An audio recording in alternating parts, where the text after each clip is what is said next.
When did cocaine become illegal in America? This was the Wild West days. So we think of Big Pharma as this giant, and it is. It's a multi-billion-dollar business. But just 100 years ago, it was nothing. Merck went from producing less than a pound of cocaine annually to 180,000 pounds a year. They signed the agreement, and they went back and did the same thing. They put it on steroids. So you know what it proves? It goes to show that, yeah, that's exactly right. They essentially got away with it. Can Trump and Kennedy reverse what happened in 1986 with the Childhood Vaccine Act? Once the pharma companies knew you're not going to get sued anymore, guess what? They go from staying out of the business to developing vaccines for just about everything. When they were trying to castrate pedophiles, they used to give them a certain drug that now they're giving to kids as a form of puberty blockers. Now, I have to tell you, Here we go. funding this, it's an ideology. Wait, who is this? Is that a Pritzker? Wait, this is not a joke. No, that's not a joke. First cousin? Yeah. First and openly transgender billionaire. Stop it. Yeah. So the Vatican says we can go off the grid if we have our own bank. And Generali, an Italian company, had more life insurance policies of Jews in Eastern Europe than anybody else. They had targeted them and signed them up. And when those Jews went to the death camps, Generali took the cash value of the policies off and their profits went through the roof.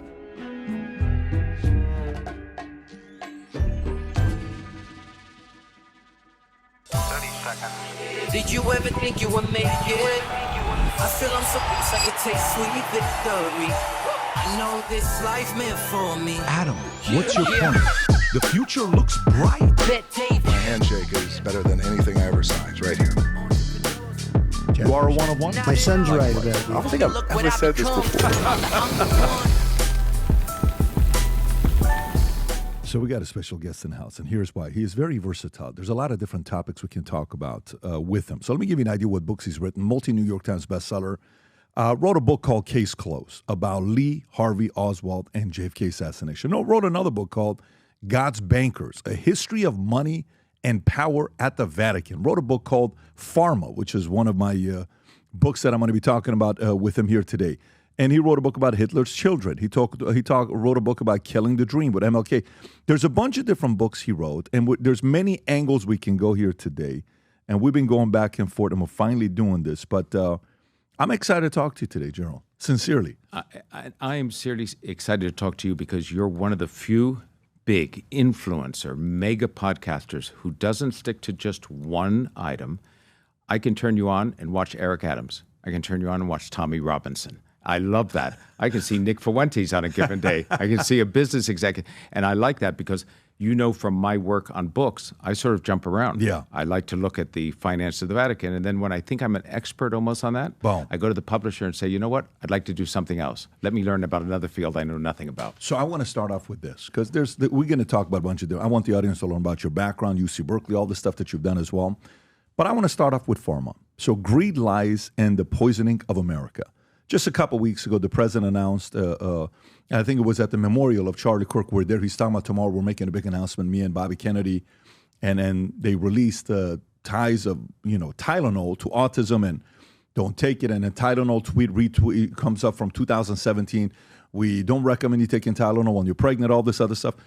This book, as you go through the history of it, I'm going to start off with this page 7. I'm going to read it to the audience, and I want you to go from there, okay?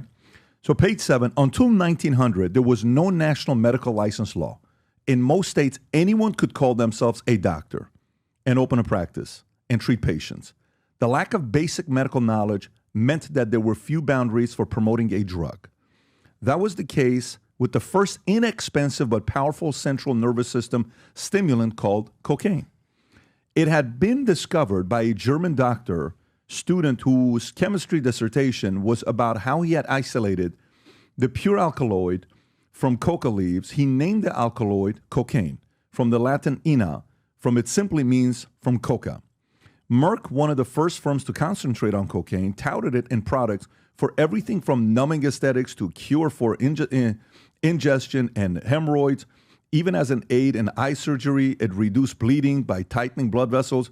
Cocaine was officially the sanctioned remedy of the United States Hay Fever Association. The U.S. Surgeon General said cocaine was effective for treating depression. Tobacco and sold cigars laced with 225 milligrams of cocaine for soothing nerves, while dentists peddled cocaine-infused for toothaches. A gram of cocaine costs an average of 25 cents at any druggist. The largest mail-order catalog of the era, Sears and Roebuck, sold a hypodermic syringe a Scottish doctor had invented. It only a few decades earlier, and a small amount of cocaine for $1.50. The bottom in cocaine-based remedies meant that over a 2-year span, folks, pay attention to this, Merck went from producing less than a pound of cocaine annually to 180,000 pounds a year. How far along have we come from cocaine being a drug the doctor used to today? No, it's unbelievable because PBD, think about this. When you said Sears and Roebuck sold a little kit that you could use, that was the Amazon of its day. That was where everybody went. That was, so you were essentially going on the biggest retailer that you could find.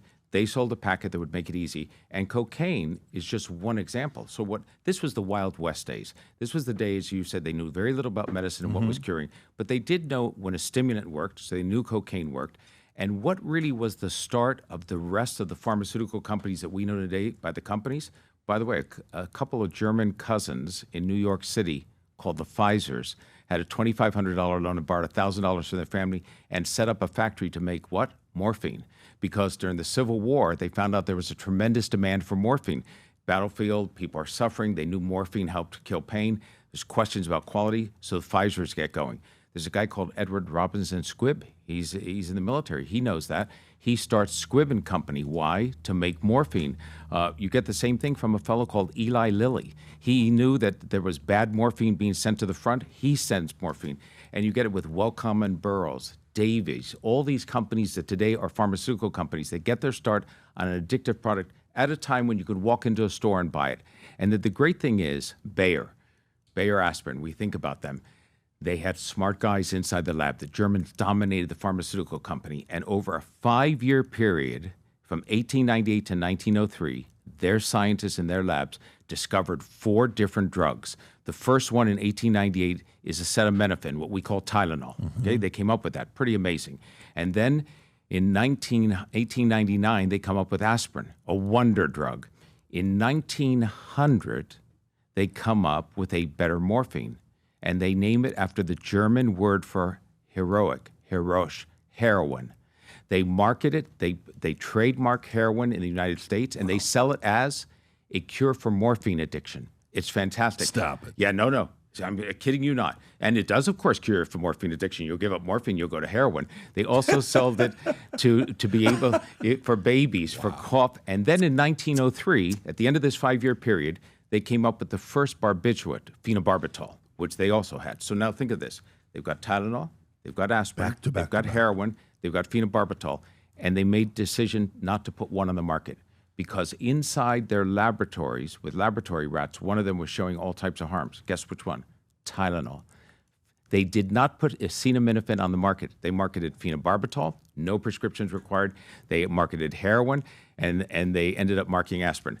And what changed the whole bit, so you think, okay, so the United States, 1906, we passed a Food and Drug Act, Pure Food and Drug Act. That didn't stop drugs from being sold like heroin and cocaine. It just said you had to put on the label what was in the bottle. Before that, you could have an elixir and just say it's going to make you wonderful, strong, muscular. You used to work out at the gym, you used to work at Bally's or wherever else. Now you could take an elixir and go in there and you'd be Superman.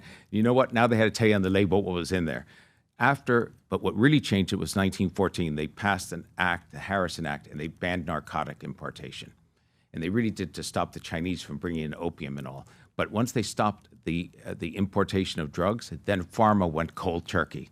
They had to say, we can't sell any more morphine. We can't sell heroin. We can't do all of that. They had to look around for other drugs. They found one in insulin, the Canadian researchers found, but it's really not until World War II when penicillin comes around. It's an industry looking for a product.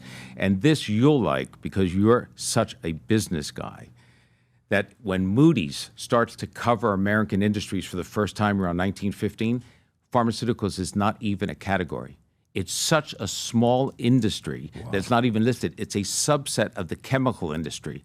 So it doesn't become its own industry until near 1930. So we think of Big Pharma as this giant. It is. It's a multi-billion-dollar business.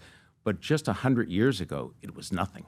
So 1915, Moody's comes out. By 1930, it's an industry. Prior to that, It's not seen as an industry. It's seen as a subset of chemicals. So by when did people start becoming licensed to practice, being a doctor, medicine? So the states varied. There was no federal law, no Trump executive order that said everyone's got to have a doctor's degree tomorrow. So you'd start to see states license slowly the idea. And then, of course, once the states started to license, a group of very smart guys got together and said, hey, you know what? We should sort of be the doctors group, the AMA. Let's form a council that everybody has to get to, and we'll lobby the states together, and we'll go ahead and do it.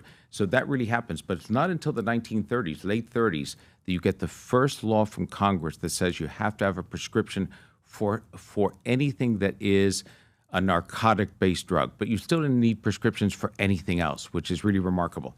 And there's a little law passed, by the way, at the end of the 1930s, which is really interesting, the FDA. There are about 30 drugs that are in existence at this point. You don't even really have penicillin yet. And they passed a law that said, by the way, doctors, when they get their license, they're smart. And there aren't many drugs out there. So if a drug's approved for something, a doctor can prescribe it off-label for whatever they want. Mm-hmm. That made sense when there were like a dozen drugs. Now we have like 3,000 drugs. That law still exists. And half of all the prescriptions in the United States every year that are written off-label.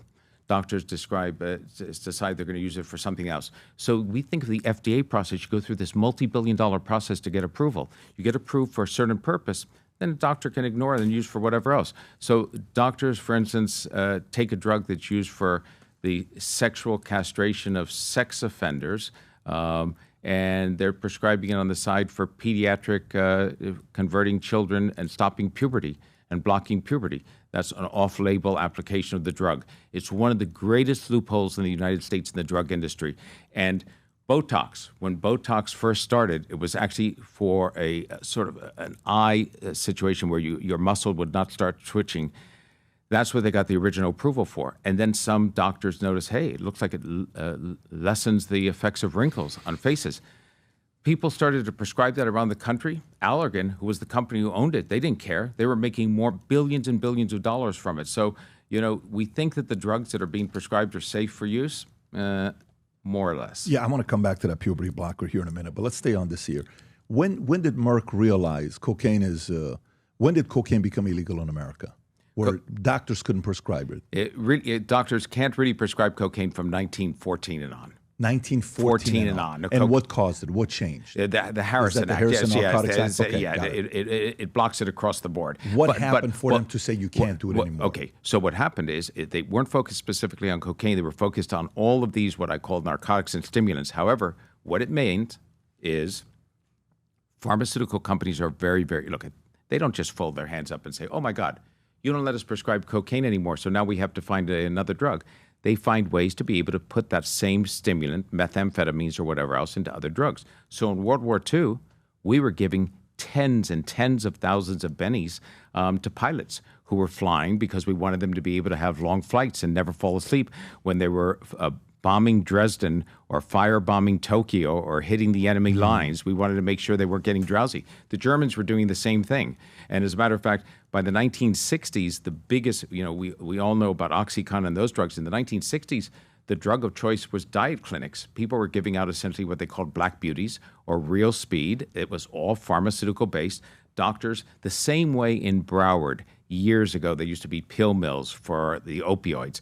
There were doctors' pills and diet centers back in the 1960s where women would go to lose weight and people would get it all officially the equivalent of cocaine, but in a different product having the same purpose for a different tool. They always find a way to remarket it. Interesting. So I remember in the 80s and 90s, it was ephedrine. I don't know if you remember, ephedrine was a hot item. Wrestlers were taking it. Bodybuilders were taking it. It was, you're going to get cut up. And it was a product by, I don't know what it was. I'll remember the name of the video. Yellow Jackets, or it was GNC would sell this thing, Ripped Fuel. I think it was Ripped Fuel. I remember that. I was going to a gym in New York, and although I have no size, I wanted to be ripped and cut up. And I do remember the GNC product. And ephedra was well, but ephedra fell into one of those great loopholes, which is supplements. So we have all of this regulation on drugs and what you can do, right? You have to pass these tests. But with supplements, You can sort of say whatever you want. It's the Wild West still. So you can have all of the Semarellan, all these items today that you go onto Instagram and you answer one ad, and the next thing you know, you've seen 16 different products that are claiming you're going to be smarter, better. In 2 minutes, your hair's going to grow. You're going to have less wrinkles. You're going to be alive and thinking like a 20-year-old when you're 90 years old. Those are supplements totally unregulated. Got it. Okay, so yeah, because ephedrine was a super, super hot item, and you'd go to the gym, everyone's taking it. Wrestlers were taking it. It was a very, very hot item. But let's stay on this history of what happened with pharma. So when you're talking about these companies, you talk about the Merck family. You talk about, is it the Sackler family? Am I saying it correctly? Yep. You're talking about the Arthur Sackler, all these other guys. Arthur Sackler acquired Purdue. When you do your investigation and you learn about these families, was their motive a good motive at the beginning, or was the motive, let me find something to get people to get addicted to so we can make money? What was the motive?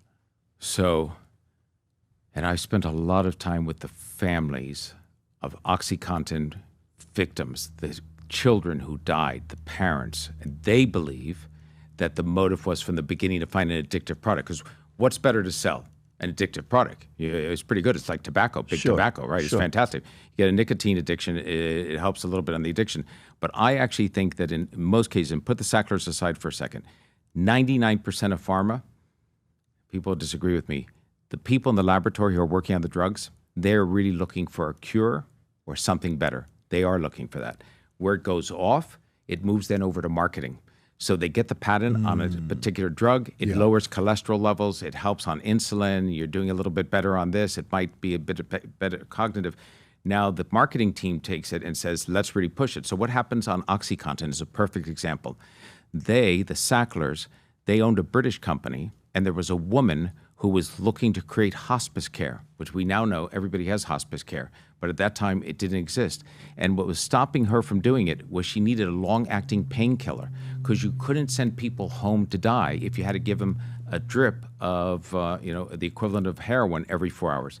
The Sacklers came up with it. They invented it. They found a 12-hour time-release form of morphine. Big thing. Then over in the United States, they said, you know what? Morphine's got a bad name.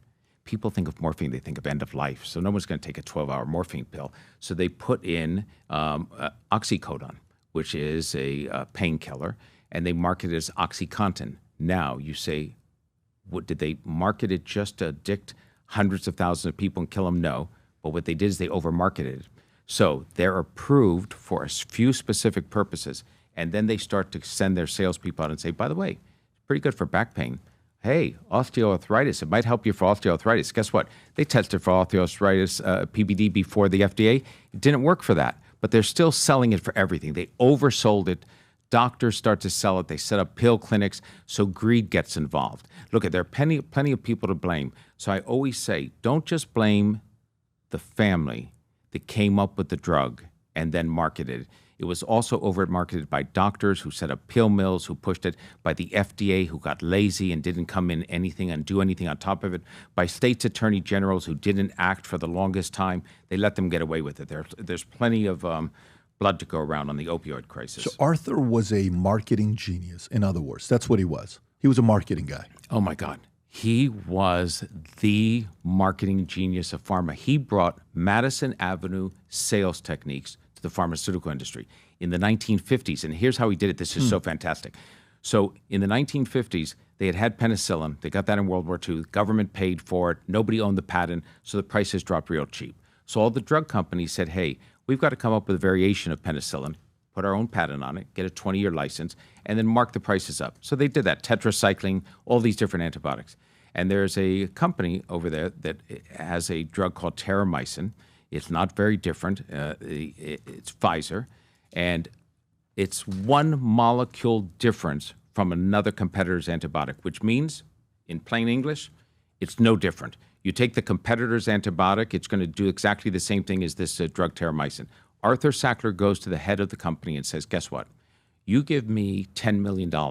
Roll me out with $1 million campaign, which was big money, late 1950s. I'll make your drug the #1 selling drug in the world. And they said, you got to be kidding, but we'll give you a chance. And he's the guy who invented the sales teams that go out and try to sell to doctors. He's the one that had them all ready to go out. He's the one who did full color ads, advertisements to doctors, everything else.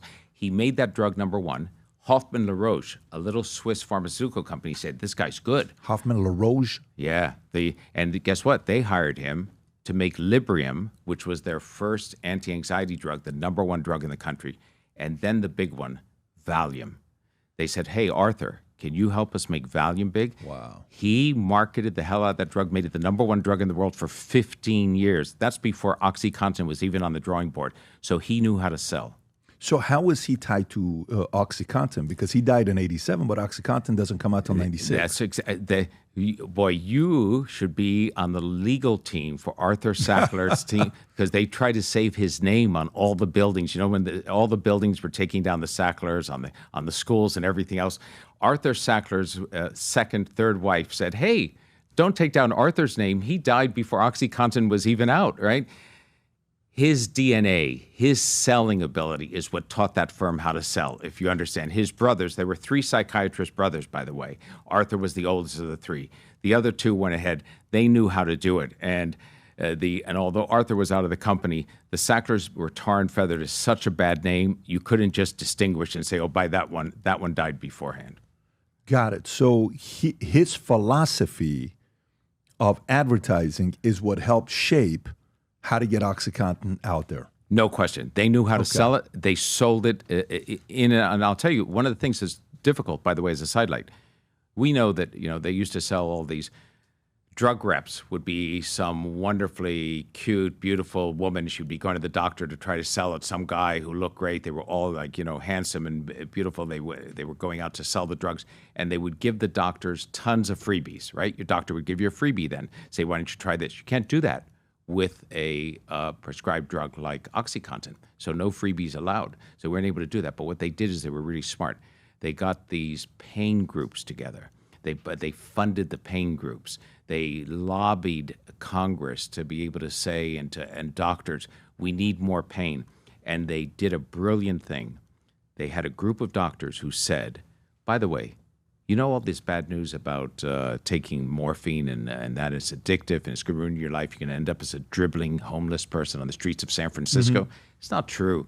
They've tar and feathered it for too long. If it's taken just for pain, you won't get addicted. It'll be fine. There was a reevaluation going, and they funded that. They bolstered it. They had those doctors go around and speak. Some of them were true believers, so they weren't all fake, but they were funded in part by Purdue. And so in this reevaluation, people started to prescribe more OxyContin, thinking there was no downside. Now you can't get an OxyContin unless you've had 3 different surgeries on the same day. Got it. So I'm looking at it right now where he worked in the 40s. He joined advertising agency William Douglas McAdams, where he remained active until the day he died. The Harvard University historian wrote in 2019 that the Sackler did not invent direct sales to physicians, but they were a pioneering influence. The Median Advertising Hall of Fame wrote in 98, no single individual did more to shape the character of medical advertising than the multi-talented Dr. Arthur Sackler. His seminal contribution was bringing the full power of advertising and promotion to pharmaceutical marketing. So PBD, you'll get this completely. Arthur had a view. The pharmaceutical companies were stuck in the mud. They said, we have an unusual financial model. We don't sell directly to patients. We sell to doctors. We've got to convince doctors to prescribe our pill. He said, no, sell to patients. So he got these medical health writers in Time magazine, in National Geographic, in all these different places to talk about the new wonder drug. He would hype it. People would read about it. They'd go to their doctor and ask about it. That's why we see so many television ads in America for pharma products since 1997, direct-to-consumer ads. So you think to yourself, hey, wait a minute, why are they spending all that money advertising to us, the patients? We can't prescribe the pill. Mm-hmm. We can't go out and get it. Mm-hmm. But he knew that you could create the demand. And he sold Valium to women. 2/3 of the prescriptions for Valium for its 15 years were to women, and he sold it to them. My wife often, shakes her head when she sees this. He sold it to men this way. He said, men, You need Valium for the following reason. You go out, you earn the paycheck, you're bringing home the money, you're bringing home the butter and bread to keep the family going. You're under stress and you're going to get an ulcer. Valium will keep you from getting an ulcer, make you better at business. Now, for women, you are hysterical, you're a little high-strung, and you're taking care of the children, and you're supposed to be doing everything at home. I'm going to make you less high-strung. You won't be so hysterical. Take Valium, and you'll be better off. Now, today, we would have him tar and feathered, and he'd be up in front of Congress for such a sexist ad. They were also selling at the same time Ritalin so that women could do more housework faster, believe it or not. So a combination of Ritalin for faster housework and Valium to take the edge off. The 1960s advertising, when I look at it, is the type of thing you would think that you're making it up. It has to be from The Onion. But it's true, and it worked. Are there videos of Arthur Sackler actually speaking? Like, are there things of a lot of I can't find anything of him right now. No. So two things happened. Whatever was out there, the Sacklers ended up tying up. Right, yeah. So there's nothing. You go to Wiki Commons, there's nothing. You would look for material. You want to see him talking. There isn't. There used to be some videos of him because he was a major art collector. This is a guy serious, right? Yeah, he had the largest collection of. As a matter of fact, sidelight. So I did a Freedom of Information request. I always do Freedom of Information requests. Most of the time, it's a waste of time. They send you back a thing that says, "Get lost. We're not going to give you anything," and then 3 years later, they give you something that's redacted. On the Sacklers, I got documents I thought were really interesting for the 1950s. These guys were hardcore communists. Yeah, we forget about that. The Sackler family? The three Sackler brothers. This is amazing. So, listen, this is fantastic. So, Jewish immigrant parents come to New York in the early 1900s. They at a time when, if you remember, when Eugene Debs ran as a socialist for the presidency, and a third of New York City voters were voting socialist at the time. A majority of Jewish immigrants, because they came in, had from a socialist background. Now, he grew up in that atmosphere, but he was much further than that. He was investigated. All three Sackler brothers were by the FBI. He used his advertising firm that you just mentioned a moment ago to give jobs to people who lost it in the government because they had been tarred and feathered as communists under the McCarthy investigations. He said, "Come over and work for me." And he said that one of the greatest, he liked this British physician that had gone over to China and died. He viewed communist China as the Great Revolution. Wow. And here, I think he held those beliefs until he made his first billion. And then he sort of gave up on socialism and communism, but they came from real red roots. Yeah, you get it. Capitalism will do that to you. Success will do that to you. You start winning, you're like, I don't know if this... I don't know about this idea of sharing redistribution of all the wealth and giving it to everybody else. So it's interesting because there's a story about the guy, Arthur Sackler, when in 1950, Pfizer only had 7 salespeople. He went in, and by 1957, he encouraged Pfizer to increase their sales team. They went from 7 in 1950 to 2,000 in 1957, and Pfizer took off. So this guy's a marketing genius with a consulting firm that he used to be with that somebody else. Yeah, right there, from 8 in 1947 to 2000 by the end of it. So we're learning about that part now. Let's go back to OxyContin. So OxyContin, 1996. Comes out, how is it sold? What happens to it? How bad were the damages? What can you tell us about the history of OxyContin? So the disgraceful part about OxyContin was that the FDA gave Purdue a part of the label. On the label, you look at the label, it said likely to be less addictive because they thought it's a 12-hour pill.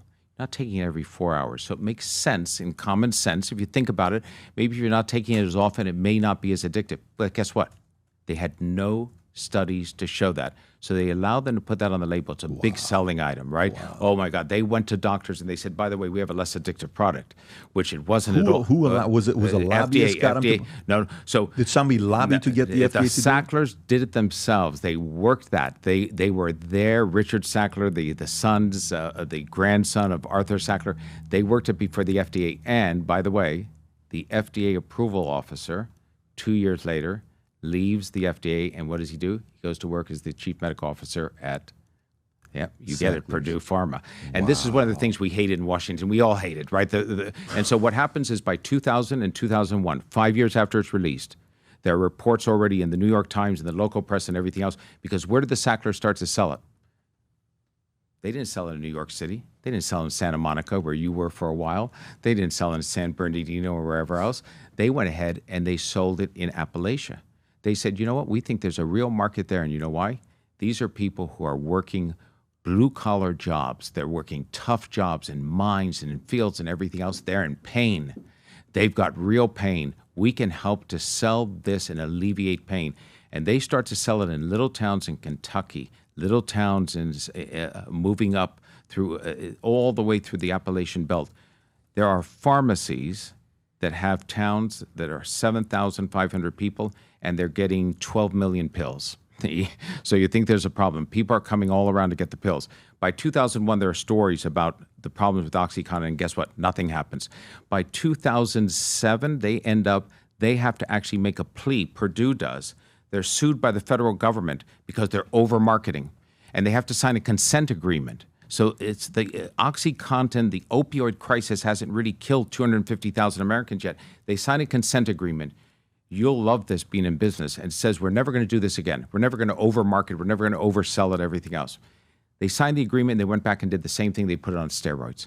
And from 2007 until 2019 to 20, when they start to finally, the whole focus is on them, and then they go bankrupt.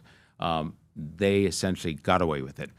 I always thought, I try to let the facts speak for themselves in my book, but I always thought the Sacklers could have had a criminal charge, the family brought against them possibly for conspiracy or that. No attorney general wanted to look at it. They just wanted the money from them. That was the end of it.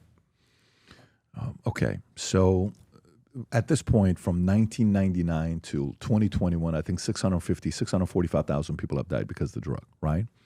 And I wonder, when you're saying they went to the blue-collar worker, right? Appalachia is where they started. They're like, these are hardworking people. They're on their feet all the time. So you take the pill. This is what's going to help you, 12 hours, all this stuff.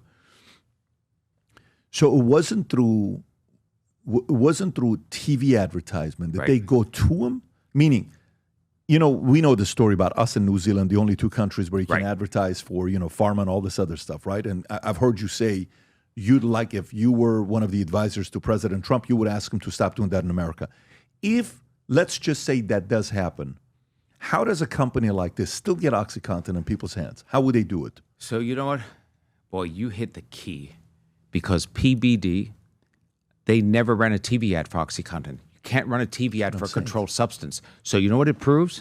It goes to show that, yeah, that's exactly right. So you juice the sales by running the TV ads, no question, all right? They would, pharma companies are smart. The people who are spending the money, they're not spending money, by the way, of billions of dollars on TV ads because they're not getting a return. They understand through focus groups and that they can create a demand for a new drug. So somebody's going to be on a cholesterol medication, they see a new drug advertised, they go to their doctor or call them up and say, hey, what about that new drug? The doctor doesn't know how much you pay for the drug. They never know, right? They don't know what type of insurance you have, what your drug plan is, so they prescribe it. Those work, but OxyContin is the proof that word of mouth also works, especially when it comes to an addictive product. So you don't need one television ad. They weren't spending big money on the ads. They were spending on lobbyists. They were spending on the drug teams. They were doing all types of bonuses, for selling the most, all the things you would expect for drug sales. Yeah, it says the last time they advertised on TV was in 2000s, and they haven't since then, allegedly. This is what this article's talking about, Purdue Pharma. So then that means it doesn't matter if you have an addictive product or not, whether you advertise on TV or not, you're still going to get in the hands of people. So what has been the progress and the level of regulation for something like OxyContin? We know 645,000. Let's just say at this point, shy of 1 million people have died from 99 till today. What can regulators do? What can RFK comes out and he says, Tylenol during pregnancy is linked to autism, right? Of course, we've looked at the amount of vaccines that we take. I think you just tweeted that 2 days ago. Rob, if you want to go to Gerald's Twitter account, just 2 days ago, you posted this. It could have been 3 days ago. It's one of the recent posts that you put up with the amount of vaccines that is being taken before versus now. Oh, my God. It's unbelievable. No. It's fantastic. Right there. Okay, so that's the one that you posted, right? So 1986 versus today. Go ahead, if you'd like to break this down. And then bring it back to Tylenol. and what they can do to regulate. Like if he comes out and say, avoid taking Tylenol during pregnancy, what can they do about OxyContin? Well, OxyContin, they can restrict it by saying, guess what? You can't do 90 pills at once. In Florida, in Broward, which was the pill mill capital of the world for a while, you used to go along the highway, you'd see the signs, call for pain, doctors, you'd see the security guards. Right here. This was the spot. As a matter of fact, you'd go in, the doctors were smart. They didn't take insurance. It was cash only. And they dispensed from their clinic. So you went in, you said, I've got terrible pain. They'd write you up. They'd give you the maximum of 90 days of pills, 3 pills a day or whatever else. You'd walk out with 270 OxyContin. You'd pay cash for it. You'd go half a mile down to another one. There was no database at the time of how many doctors you went to. That's why people were coming in from Georgia and Kentucky. You'd see all the foreign license plates in front of the place. They'd leave with thousands of pills. They'd go back and they'd sell some. They became mini dealers. That was the wild. Now there are regulations. You can't dispense from inside the practice. You can't do cash only. You can only give a certain amount out. So they put limitations on it. What were the 270 selling for? I'm curious what kind of money doctors were making. So doctors, this is the great thing. And some of them were prosecuted because they got real greedy and weren't paying taxes. A couple lost their license, things like this, right? So, they're driving, they've got a Lambo and they've got a Ferrari and they've got a few watches and they're reporting $40,000 a year in income. That eventually comes to get you on the behind. But those pills, they would sell them to patients. For the most part, they were costing $5 to $6 a pill. On the outer market, $20 a pill to $25 a pill, so an immediate markup. And they were like gold, and they were selling. So the government can restrict the amount. The government can put those in. State by state they were doing, and then the federal government can do it. Now here, this is what I call not the greatest scam, because vaccines serve a purpose. You can get a vaccine against polio and things like this. It works. But the number of vaccines is interesting. You're talking 1986, from birth to 12 months, you're talking literally 5 vaccines. Now, all of a sudden, you're talking a couple of dozen. Why? Because we've learned to be better at medicine and all of a sudden we're preventing more illnesses? No. What's happened is in 2017 and 2018, the pharmaceutical companies had almost left the vaccine business. Why? Liability. They were being sued. And then the government gave them a free pass, a get-out-of-jail-free card. It set up a fund that said, by the way, you get a vaccine, you know what, this is really for the public goods. So you're a drug company, you're doing a vaccine, somebody gets sick, they turn into Quasimodo, they can't think anymore, they've lost their eyesight, they can't sue you. They'll come to the vaccine fund, we're taxpayer money, we'll give them some money, that'll be the end of it. Once the pharma companies knew, it's like the green flag at the race, start running, you're not going to get sued anymore. Guess what? They go from staying out of the business to developing vaccines for just about everything. So we and our children are a living experiment of the future effects of vaccines. We will find out what they're like. You talk about Tylenol, not take it. What about 2017 when the maker of Tylenol says, don't take it if you're pregnant? Well, you know who wrote that. That was the lawyers. So the lawyers said that. The lawyers said, don't take anything while you're pregnant. Don't even look at a Tylenol bottle while you're pregnant. That'll keep us from getting sued. But as a practical matter, the lawyers on vaccines, they've gotten away with just about as much as you can get away with. By the way, this National Child Vaccine Injury Act of 1986, the president was Reagan, at the time when it happened. Who were the people? The senator was Orrin Hatch, Republican out of Utah. Ted Kennedy was involved out of Massachusetts. Senator Paula Hawkins was involved out of Florida. And then you had a couple other people that were involved. What was the idea to say that this is actually a good thing to pass? Who convinced these guys we should do this to protect who? Are we trying to protect the folks that are making a vaccine, or we're trying to protect the individuals that are getting injured by the vaccine? So, denial is a very strong, tool. They convinced themselves, and Hatch was a pretty pro-pharma. Hatch was a pro-pharma senator. Kennedy was a pro-pharma senator. These guys, talked a good game, but they were on pharma's payroll to that extent. I'm sure people on both sides of the aisle are going to say, oh, not Hatch, not Kennedy. But it's true, they did a lot of work for pharma. And they justified it in their head this way. by giving a break to the pharmaceutical companies so they don't get sued into oblivion by every smart lawyer who comes down the pike, we're going to allow them to do things that will really help children in the long run, because we're going to protect children in this country from getting illnesses and diseases you get in other countries. And boy, I'll tell you, you as you well know, you can't get out of the hospital after giving birth here without getting a vaccine given to a child that's just a day old. It's pretty hard to do. I just looked up the following. I said, how much money, Rob, can you ask this question? How much money did Hatch and Ted Kennedy raise from Big Pharma? Okay, let me give you Hatch's first name. Hatch's first name was Orrin, O-R-R-I-N. O-R-R-I-N.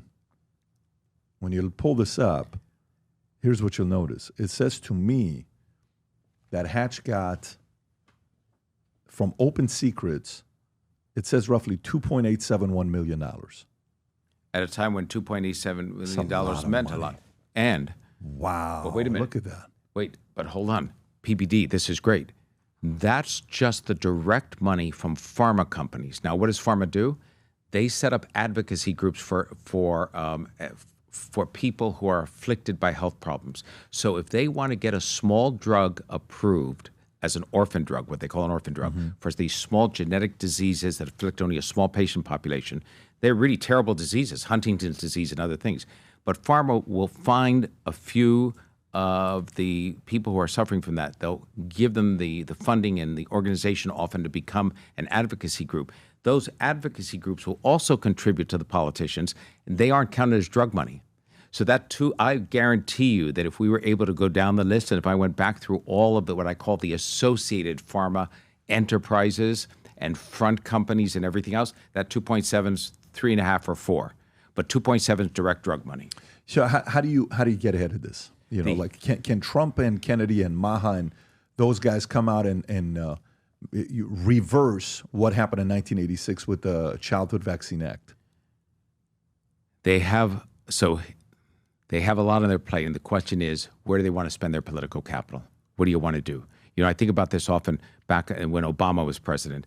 When Obama was out of office and the people were crazy for abortion rights on the left and all that, they said, we need a national abortion bill, right? I would say to people, well, why didn't Obama pass that when he had the presidency and had the House and the Senate? They said, because he was busy on health care. You have to prioritize. I get it. You can't do everything on your wish list. Sure. So same here with Trump and Kennedy. They can't do everything on their wish list. They haven't yet stopped direct-to-consumer advertising for TV. Maybe that's coming. They put a limit on it. They are, and when I say they, Trump, but particularly Kennedy, I know from talking to pharma people behind the scenes, and I love this, they are sweating. They couldn't stand that he was going to come in office. They were hoping that Trump would put him into some position in the cabinet that had nothing to do with health. And then when he comes to HHS, they didn't know what to make of it. And they're sort of holding on with white-knuckle fingers on their tabletops, thinking they've got a countdown. You know how you've never been in jail, I've never been in jail, but if we are and we have a sentence and we're knocking off the time on the wall of how many days left. We did that in the military boot camp.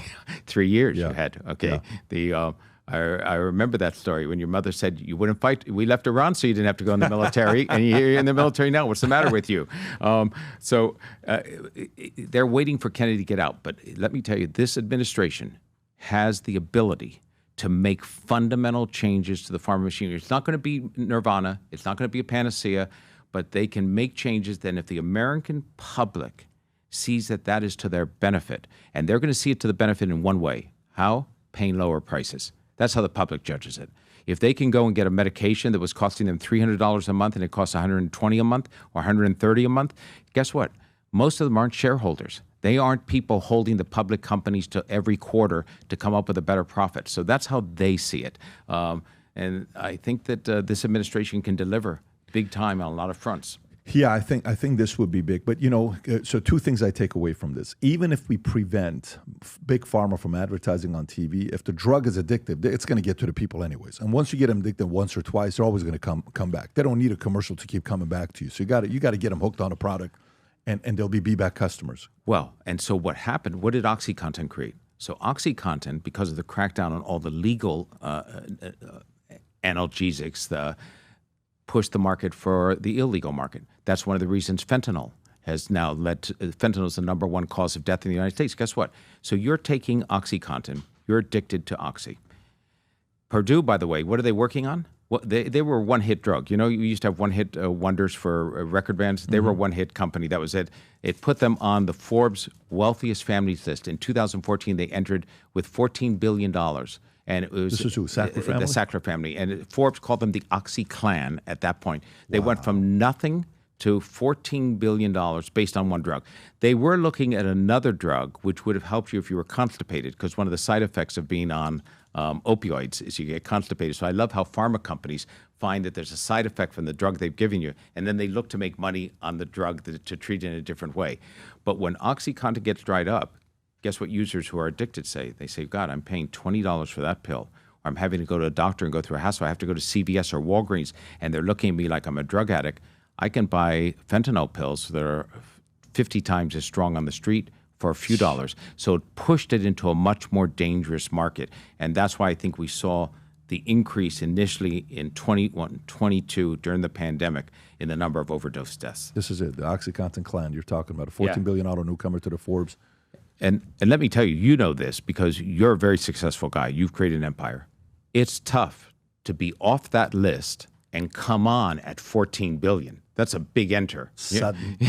You know, you didn't go from 2 billion and then your stock value went up and all of a sudden, and remember, there's something else about this. We are accustomed to seeing mind-boggling numbers, Musk, 500 billion, whatever else. But guess what? As you know, they're all share prices for the most part. Right. These guys had a private company.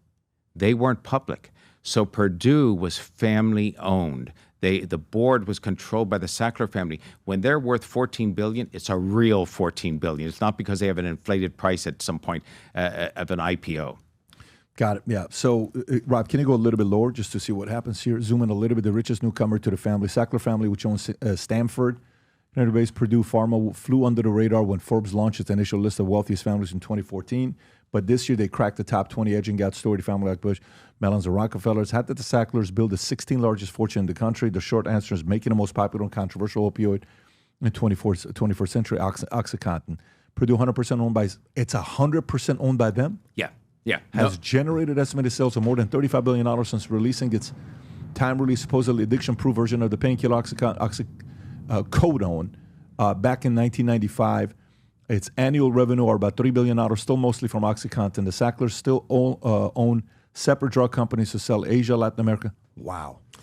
Look at these guys. So what they did, by the way, which is very interesting, they did not use their money to go off and buy a 500-foot yacht. They weren't competing with Larry Ellison to see if they had a bigger yacht than the Saudis or whatever else. They didn't go out and buy a big villa in the south of France for $20 million and go all the time to Monaco with them.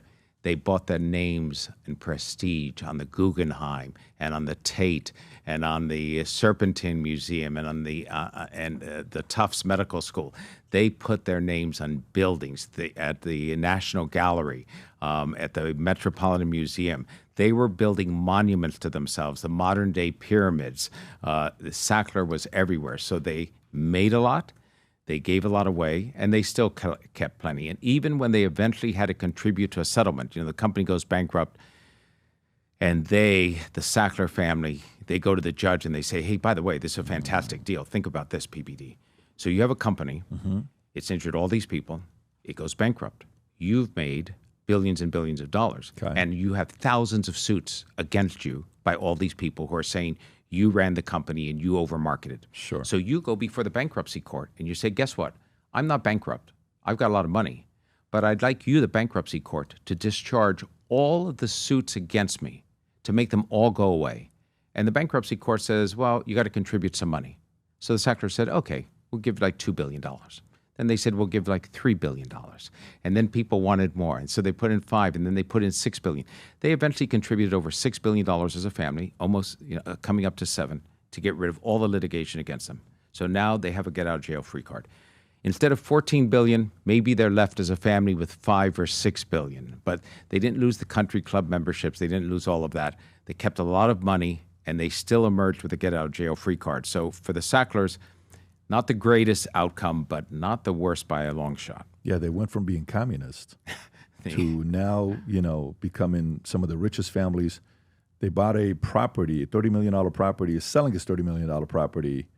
I don't know which one this is. From the $30 million property they're selling. Can you look this up, Rob? They're selling their $30 million property. I'm trying to see where it's located at. Oh, it's in Boca Raton. Well, because where does everybody come who's has legal problems in another state? From New York or wherever else, they come right to Florida. You homestead. Put as much money as you can into your homestead, right? Make sure that nobody can touch that. Yep. And that's the safest thing. So it makes sense that that's the case. But, you said before, you were talking about, and I know this like a left turn detour, but sometimes the Sacklers made all the money, the brothers, and then I never heard them talking about communism anymore. And they weren't talking about overthrowing the government or whatever else. But then sometimes you look at these people like Ma'am Dammy, running for the mayor of New York, comes from a wealthy family. Guess what? He's not coming from dirt poor family or that.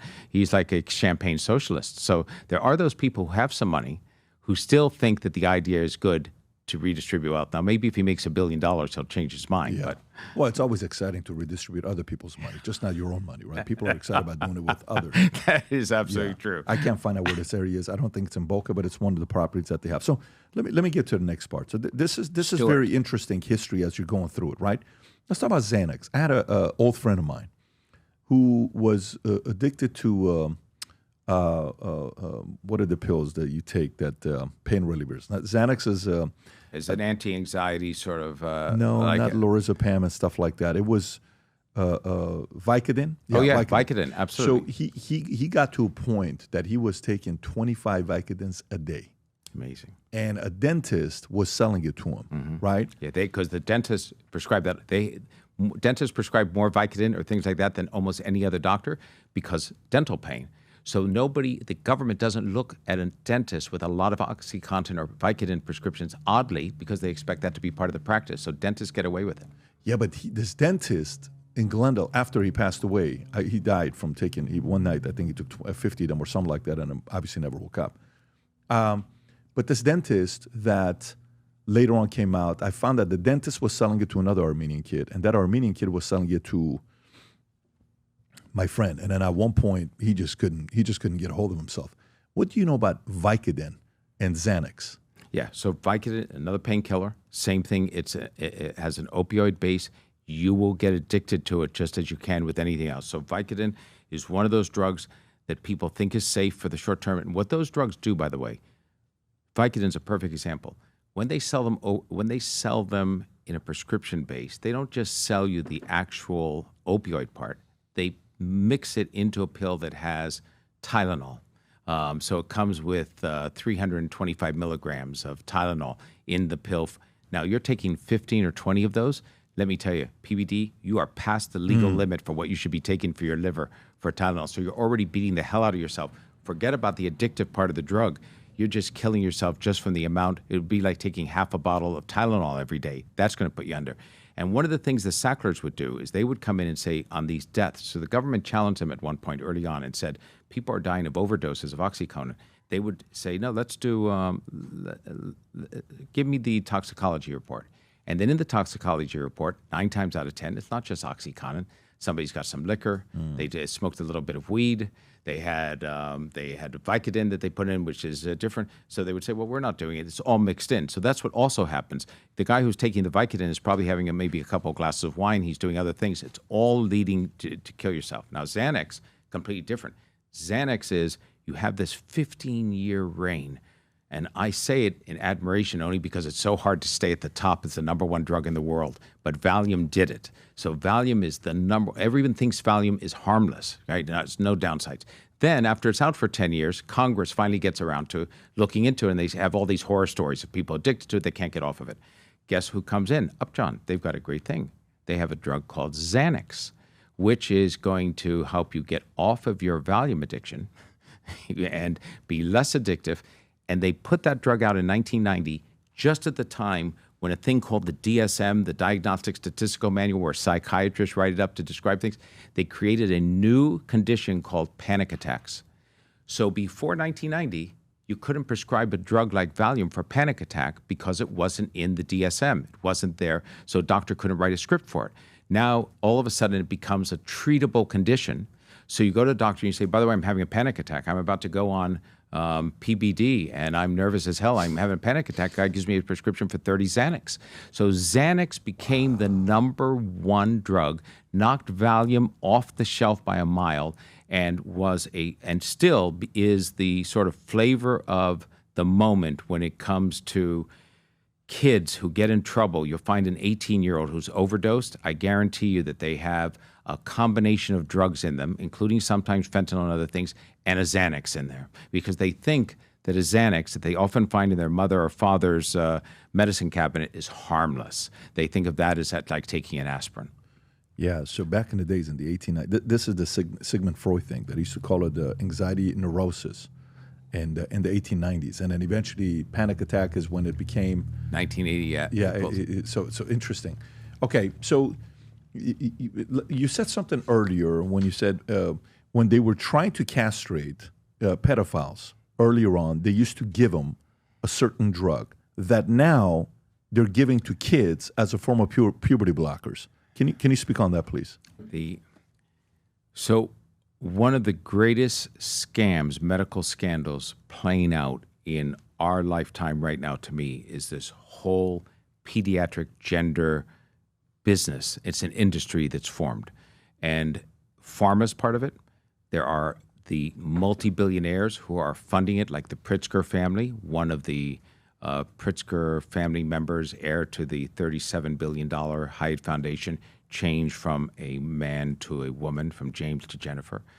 There's a person who runs the Tide Foundation. There are people, Martine Rothblatt, also man to woman, billionaire. They're funding this. It's an ideology. Wait, who is this? Is that a Pritzker? Yeah, that is a Pritzker. Did you know now this, James. Rob? Now James. The and a wait. This is not a joke. No, that's not a joke. How is this guy related to cousin? The first cousin? Yeah. So hang on a second. I've never heard of this before. Yeah, no. Jennifer Natalia Pritzker, who was born James Nicholas Pritzker, is an American investment. Pritzker retired as a lieutenant colonel from the Illinois Army National Guard and was later made an honorary Illinois colonel, founder of the Taiwanese Foundation 1995 Enterprises. So because in August 2013, released a statement to employees of Taiwan Enterprise and Pritzker Family Museum and Library Social Media status as a transgender woman, making her the first and openly transgender billionaire. Stop it. Yeah, and you should look up there Martine Rothblatt, Rothblatt. Now, why do I mention this? You can't get something going. Okay, Martine Rothblatt, American lawyer, author, entrepreneur. Was this guy originally a man? You can became a woman. That job. Punch him in the face. They have billions of dollars, and what they do is they're very, very smart about spending it. So they will give a grant, and I go through this. I have a thing called the Transgender Money Pipeline. I did an article about it. They will give a grant, let's say to the University of Illinois or University of San Francisco, and they say $20 million, $22 million grant, whatever else. But we want you to open up a gender studies program. We want you to have a study to look at bringing children possibly who might be born in the wrong body. Let me tell you, sidelight, hate to say this, no question, nobody's born in the wrong body. It's just not true. There are people born intersex, right? They have to make a decision. But children today are taught, hey, maybe you're in the wrong body. You're not happy, you're autistic. The autistic kids who are converting over to think that they are another gender are 60 to 70%. And guess what studies show in Europe? The bulk of the children who think they're another gender, if they're left alone and they're not given drugs and medication, turn out actually to be gay. If they're boys, they turn out to be gay. If they're girls, they turn out to be gay. They aren't actually another sex. Yeah, but what happens is now all of a sudden you have doctors stepping in to say, guess what? If we take that child, think of this, your own son or something, this is unbelievable, before they get to puberty, and we block their puberty. So if it's a boy, we don't let testosterone get in, because once they get testosterone, they get the deep voice, they start to develop some of the manly things, they get a little bit more aggressive. So we don't let testosterone stop. We give them a year or two to think about whether they want to be another sex. And then if they do, we start them on cross-sex hormones, which is estrogen for the boy. The girl, we stop it so they don't get any estrogen, and we put it, that drug that's being given out, that's the drug that is used to castrate sex offenders. And guess what? The trans activists say the following: no side effects. So if we stop puberty and you decide you change your mind in a year or two, you can restart it. Guess what? bones. I have 10,000 adverse impact reports filed with the FDA about fragile bones, bones chipping, teeth chipping, long-term cognitive there's all types of problems. And once they get in the pipeline, once they move to cross-sex hormones, and then if they move to surgery, I'll just tell you this, it's mutilation. You're cutting off body parts. If you go into a doctor today and say, by the way, I think that I have ADHD, so give me Ritalin or give me some drug to treat it. Doctor's not going to just take your word for it. But we are supposed to, if you're an 8, 9, 10, or 11-year-old child who says, by the way, I think that I'm really a girl, not a boy, guess how the business is built? It's called gender affirming for a reason. You can't tell that child no, because you might make them so depressed they'll kill themselves. That's the canard that's been used. If you say no to them, they're going to kill themselves. Absolutely false. The studies show that's not true. The people killing themselves are the ones who transition over and are left sterile with all types of butchery on their bodies and they can't come back. So my view of this is I am no longer with my longtime agent in New York. I submitted He transitioned? No, this is interesting. I submitted a book proposal about following the money in the gender industry. Oh, I tell you, like, and he came back and said, inside, this is a problem in publishing. A lot of people said, "Oh my God, that's a terrible book. It's it's transphobic." I said, "No, it's just following the money. I'm just following where the money goes." I'm now represented, by the way, my new agent is J.K. Rowling's agent in London. You have the right person. Yeah, because I figured she has been mercilessly attacked nonstop for saying, by the way, her original thing she said was, they wrote an article that said, people with uteruses. And she said, you mean women with uteruses? My wife, by the way, had breast cancer 4 years ago. She's fine. She's okay. She wrote a piece in the Wall Street Journal because when she was having the breast cancer at the University of Miami, a nurse said to her, your prognosis for chest cancer is good. So she said, chest cancer, swear to God. I have breast cancer. She said, the University of Miami nurse said, we like to be inclusive. There are some men, 1%, that get breast cancer. Then we looked into it. Pregnant people, you don't have a vaginal birth anymore. You have a frontal birth. You don't have breast milk. You have chest milk. There's a small minority, funded sometimes by progressive billionaires, like this time. Yeah, when did a woman become a dirty word? The nurse said to her, we don't like to offend anyone. And what my wife said to her was, you know what? You're offending me. You're making me feel uncomfortable, which is really interesting. And I just think that in the end, we are in a situation today where what's going to stop it? Trump's stopping it in part because he's stripping it out of federal government. You can't stop it in the states. In California with Newsom's going to run for president in 28, and this should hang around his head. He signed into laws in that state that make sure that parents cannot be notified if their children want to be called a different name, a different gender, or they're transitioning at school. The school officials cannot tell them. And if you're a parent in a custody battle and one parent wants to transition the child and the other one's against it, that can become a factor in the custody fight. That's absolutely insane. Oh, yeah. So I mean, we saw that story, right? There's multiple stories of that where, kids are like, let them at least age, let them become 18 and then let them go through it. I even think Dwayne Wade's ex-wife, who's their child transitioned, I think the ex-wife wanted it to take his time, but Dwayne's like, no, we have to let them go through it. I may be wrong. Has objected. There you go. Dwayne Wade's ex-wife, Siobhan, has objected his petition to legally change her daughter's name and gender, claiming he violated their custody limit, not consulting her such significant decision. Wade has supported Zai's identity and is seeking legal name and gender change, while she alleges the petition was made without her input and concerns about media commercialization and potential profit. This is such a common sense thing that's just, taking advantage of these kids that don't know what they're going through right now. No. So, I wrote a piece called Who Put the Kids in Charge? And that's really it, because the system is rigged now. So the kids, think about this. In medicine, we're talking about medicine and pharma. What do doctors and pharmaceutical companies say you have to have before you can have an operation, a surgery, whatever? You need informed consent. Kids can't give informed consent. They can't understand at 12, 13, 14 what long-term consequences are. They don't appreciate any of that. And when you said, you had that example a moment ago, PBD, I can't tell you how many people, if I wish I had a printout of it, of in Hollywood, how many celebrities have like a trans child. Because it's this very progressive sort of, you can do whatever you want, don't worry about it, we want you to be whoever you think you are.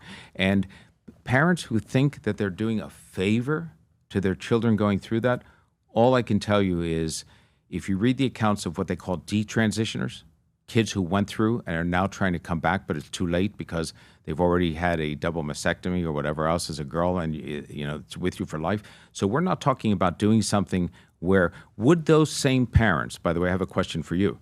At what age would you allow, like your son, Dylan, to get a tattoo? Not till he's 95. Yeah, okay. So there you go. I mean, think of it, the things that we wouldn't let kids do because we know that they're not making a permanent decision, but on this, we're letting them do things that are going to change the rest of their life. 95. I love that. I'm sure he's going to appreciate that. He's going to be like, Dad, what if you're no longer here? I'll be watching you, buddy. It'll be in the trust. It'll be in the trust agreement. In the trust agreement. One of them likes tattoos, so we're going to see what's going to happen. But hi, I'm Gerald Posner. I'm an investigative reporter. I've written 13 books about everything from chasing Nazi war criminals to the heroin trade to 9/11 to Saudis to fundamentalists and to the drug industry and to money inside the Vatican. You can ask me just about everything on my next. Reach out to me and talk to me about 9/11. Find out what's happening in terms of the Epstein files. If you want to find out what's happened in the recent Trump assassination attempt by crooks, I'm looking into that as well. I've got a whole series of things, including the transgender industry on children, that are on my hot list. So send me some questions. so you've gone after a lot of different people. You went through after God's bankers. How dare you go after the Vatican, right? You went after them, but you also went after the Saudis, right? I think you wrote something about where you went after the Saudis and the book Secrets of the Kingdom. Which of the two was more upset when you went after them? Oh, Saudis or going after the Vatican? Saudis, because the Vatican is fantastic. I'm Catholic. I was raised Catholic. Right. Altar boy, the whole bit. My wife's Jewish, so we cover both sides. We'll be fine. The Vatican has survived for 2,000 years by doing what it's been through. The wars, the Huns have come in, Rome's been sacked. A guy's writing a book about all the dirty dealings and the money laundering and everything else, and they do what they do best. They ignore it. They've got the long view. You talk about sequencing. They sequence. They've got the long view. This is the aggravating story today. Don't worry about it. They've dealt with the sex abuse crisis by spending $3 billion in the United States to settle cases, with 19 parishes going under. They have each one in its own legal silo, so if one goes under, it won't affect another one that has more money. They have the long view. It will work out. So my book on them was aggravating, but as a matter of fact, I had the local bishop in Miami write a letter on my behalf from St. Stephen's, that's my parish, saying this is a really good guy. He's a great investigator. He's like a pit bull of an investigator. Please let him into the secret archives. That's what the Pope calls the secret archives. And then the fellow in Washington, who's the nuncio to Washington, seconded it. He saw it, sent it on to Rome. And they saw it, and they said, you got to be kidding. We're going to let this guy into our secret archives? No way. They closed the door faster than anything. They're smart. But where's the Saudis? So in the end of the book on Why America Slept, I have a guy who's still in Guantanamo Bay, Zubaydah, the Abu Zubaydah. He was picked up in 2022, in March of 2022. He was at that time the highest ranking Al-Qaeda guy we got. He was wounded in the pickup. The Americans... This is the 9/11 story. 9/11 story. Americans, he's wanted by the Saudis because he had pulled off terror in there. So they say, hey, you know what? Let's get some special forces guys who can pass as Saudis. When he wakes up, we're going to pretend we turned him over to the Saudis. And he's going to be scared out of his mind because he knows the Saudis aren't nice guys like us. They're going to pull his fingernails out and kill him. He wakes up. It's fantastic. And he says, oh, thank you. It's you guys. Call this number. He gives them a telephone number. It's a private cell phone number of the nephew of the king of Saudi Arabia, who owns racehorses, who won War Emblem, who won the Kentucky Derby and everything else. A very westernized guy, head of the biggest media empire. And the Americans can't figure it out. So they go back to him and they say, you're a liar. He told us he doesn't even know you. He said, call these 2 numbers. Call these 3 numbers. He gives 2 more Saudi princes and the head of Pakistan's Air Force. What does our great CIA do? They can't figure it out. They go back and they tell the Saudis, hey, this guy in custody. And then when they tell Zubaida, by the way, we're really Americans, he says, I lied to you. I just made it all up. I had these telephone numbers in my memory. All 4 of those guys that he gave the cell phone numbers to, they died within like 2 months of each other. The first one dies when he goes to the hospital for liposuction, the 41-year-old prince. He gets an infection, he's dead. The next one dies on the way to his funeral the next day in a one-car accident. The third prince, 25-year-old prince, my favorite, dies, official cause of death from the palace, of thirst in his Rolls Royce, 25 miles outside of Riyadh. I kid you not. Forgot to take a bottle of Evian. What's the guy's name that died from thirst in a Rolls Royce? Prince bin Abdul Bindar. You'll see him. As you see him there, and then the head of the Pakistan Air Force, Musharraf Ali Mir, dies when his plane blows up. And so here's my point, and I think you'll get this. It's called Chapter 19, The Interrogation. Time magazine ran it as a cover story. Yeah, they're right there. It was 25 years old, Prince. Yeah. And a distant relative of the then King Fahd. He died of thirst in the scorching heat of desert while on a car trip, and he was in his Rolls Royce. Right. So what it doesn't tell you, by the way, is within a month and a half of us telling the Saudis that he was one of the cell phone numbers, private cell phone numbers that was given to us by a ranking al-Qaeda operative who was captured, who was bin Laden's lieutenant. Now, Abu Zubaida, guess what, is still down in, oh God, this story drives me crazy, I'm sorry. He's still in Guantanamo. The CIA went around, as they can do, you understand this, and behind the scenes, I would hear from reporters who would say, they're trashing you. They're saying that you got taken by a story by guys who claim they were interrogating Zubaida. It's just not true. You got duped by some guys who told you this story. None of it's true. So you know what I would say? Okay, if I'm wrong, I could get things wrong. I'm not perfect. Release the tapes of his interrogation. Let's see Zubaida's interrogation. He either said it or he didn't say it. And then guess what? In 2009, the head of the CIA then says, oh, by the way, we destroyed some of the early tapes of interrogations with some of the detainees, including Zubaida. So his early tapes don't exist anymore. The CIA destroyed them, so you can't even see them. So I'm not saying, by the way, you asked me what's worse, the Saudis or the Vatican. I'm not saying the Saudis knew 9/11 was happening. I'm just saying that there were some senior members of the royal family who had provided money to bin Laden, not to go ahead and strike the U.S., but to play jihad outside of the kingdom. They didn't want him inside Saudi Arabia causing problems. So he was in Afghanistan at that point. Before that, he had been in the Sudan. Stay outside of the kingdom. Don't go against the royal family. Don't strike against us. And here's some money to keep you going. 2 of them, I think, knew that he was going to pull off an action on 9/11, but they had no idea what it was. If they had known, they would have tried to stop him because they would have realized that you were waking up a giant and waking up the United States. But there are 9/11 families that are still suing to try to get information from the Saudis. I don't think Donald Trump has been fantastic as a president on so many different fronts on opening up things. He needs, it's what we talked about before, triage. What's more important? He needs the Saudis now more on the Middle East peace and on the Abraham Accords than he does on releasing information on 9/11. So what are you going to push the Saudis on if you're the Trump administration? You're going to push them on something to do a deal in the Middle East to try to bring peace for the future, not worried about what happened, unfortunately, 24 years ago. Yeah. Sorry for the long answer. No, that's what I was, wanted to hear. Not whether it's true or not. So your guesstimation is the Saudis were behind the 9/11. Not the government, not an official policy. They never sat around a table, the royal family, and said, hey, you want to fund an attack on America? Because they knew that the Saudis are very good at playing both sides of the table. They don't want to upset business. They don't want to upset oil production. They don't want to upset oil sales.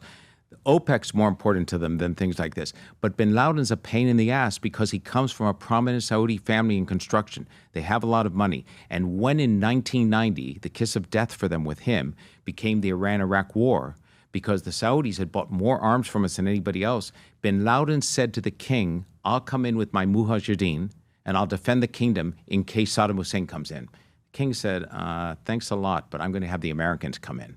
And so when the Americans sent troops over to the Holy Land, it's the land of Mecca, right? You know, it was a big controversial decision.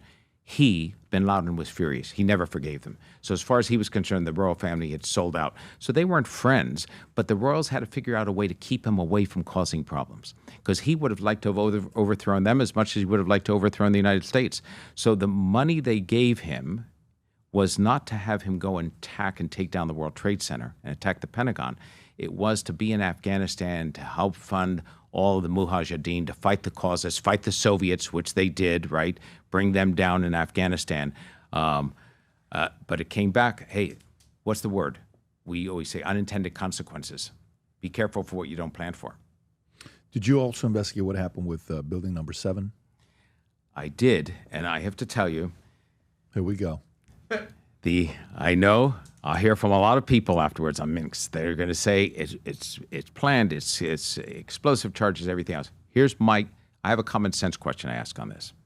Forget for a second the explosives question. You're the secret government. You've pulled off this attack. Let's assume for a second it's all done in order to get us to go to war. Towers come down, we do the Pentagon, there's no plane, whatever else. Now, I lived in New York then. Trish and I were there. We know what it felt like. You wanted to go out the next day. I was too old and volunteer. You wanted to sign up. You wanted to go off and find out whoever did it and do something to them. So do you think that the secret government has pulled this all off, and then they say, hey, you know what? You know what's really going to make Americans mad? Really make them ready to go to war? Let's bring down WTC 7. That'll really make them crazy. Most New Yorkers don't even know WTC 7 came down in the aftermath. That they do, but it's a different thing. And I understand, and the questions about insurance, and did Larry Silverman really go ahead and he wanted to make the money on it? But in a common sense way. It's very weird timing, though. It is. Hey, that's what makes all this stuff so interesting, is the weird timing. That's what's so fantastic about it. That's what drives us crazy. As an investigator, and one thing, by the way, and you'll get this, I haven't found any evidence of that. But you know what? I'm in a business. So my business is trying to look into a subject, come up with a conclusion, publish a book. I'd like to have the most sensational conclusion possible. You think I want to come back and say, by the way, it wasn't? You want to be able to have the evidence that says, by the way, I'm going to give you the hardcore evidence that's going to convince everybody, including the newfound news editor, Barry Weiss at the CBS, of the fact that WTC 7 is really explosives. If it's there, great, I'll follow it. And so I say this to anybody. I don't care if you're talking Kennedy, you're talking King, you're talking 9/11. You present new evidence to me, I'll change my mind on something. Anybody who sits here and says to you as a reporter or as an investigator, I've reached my conclusion and nothing will ever change it, right?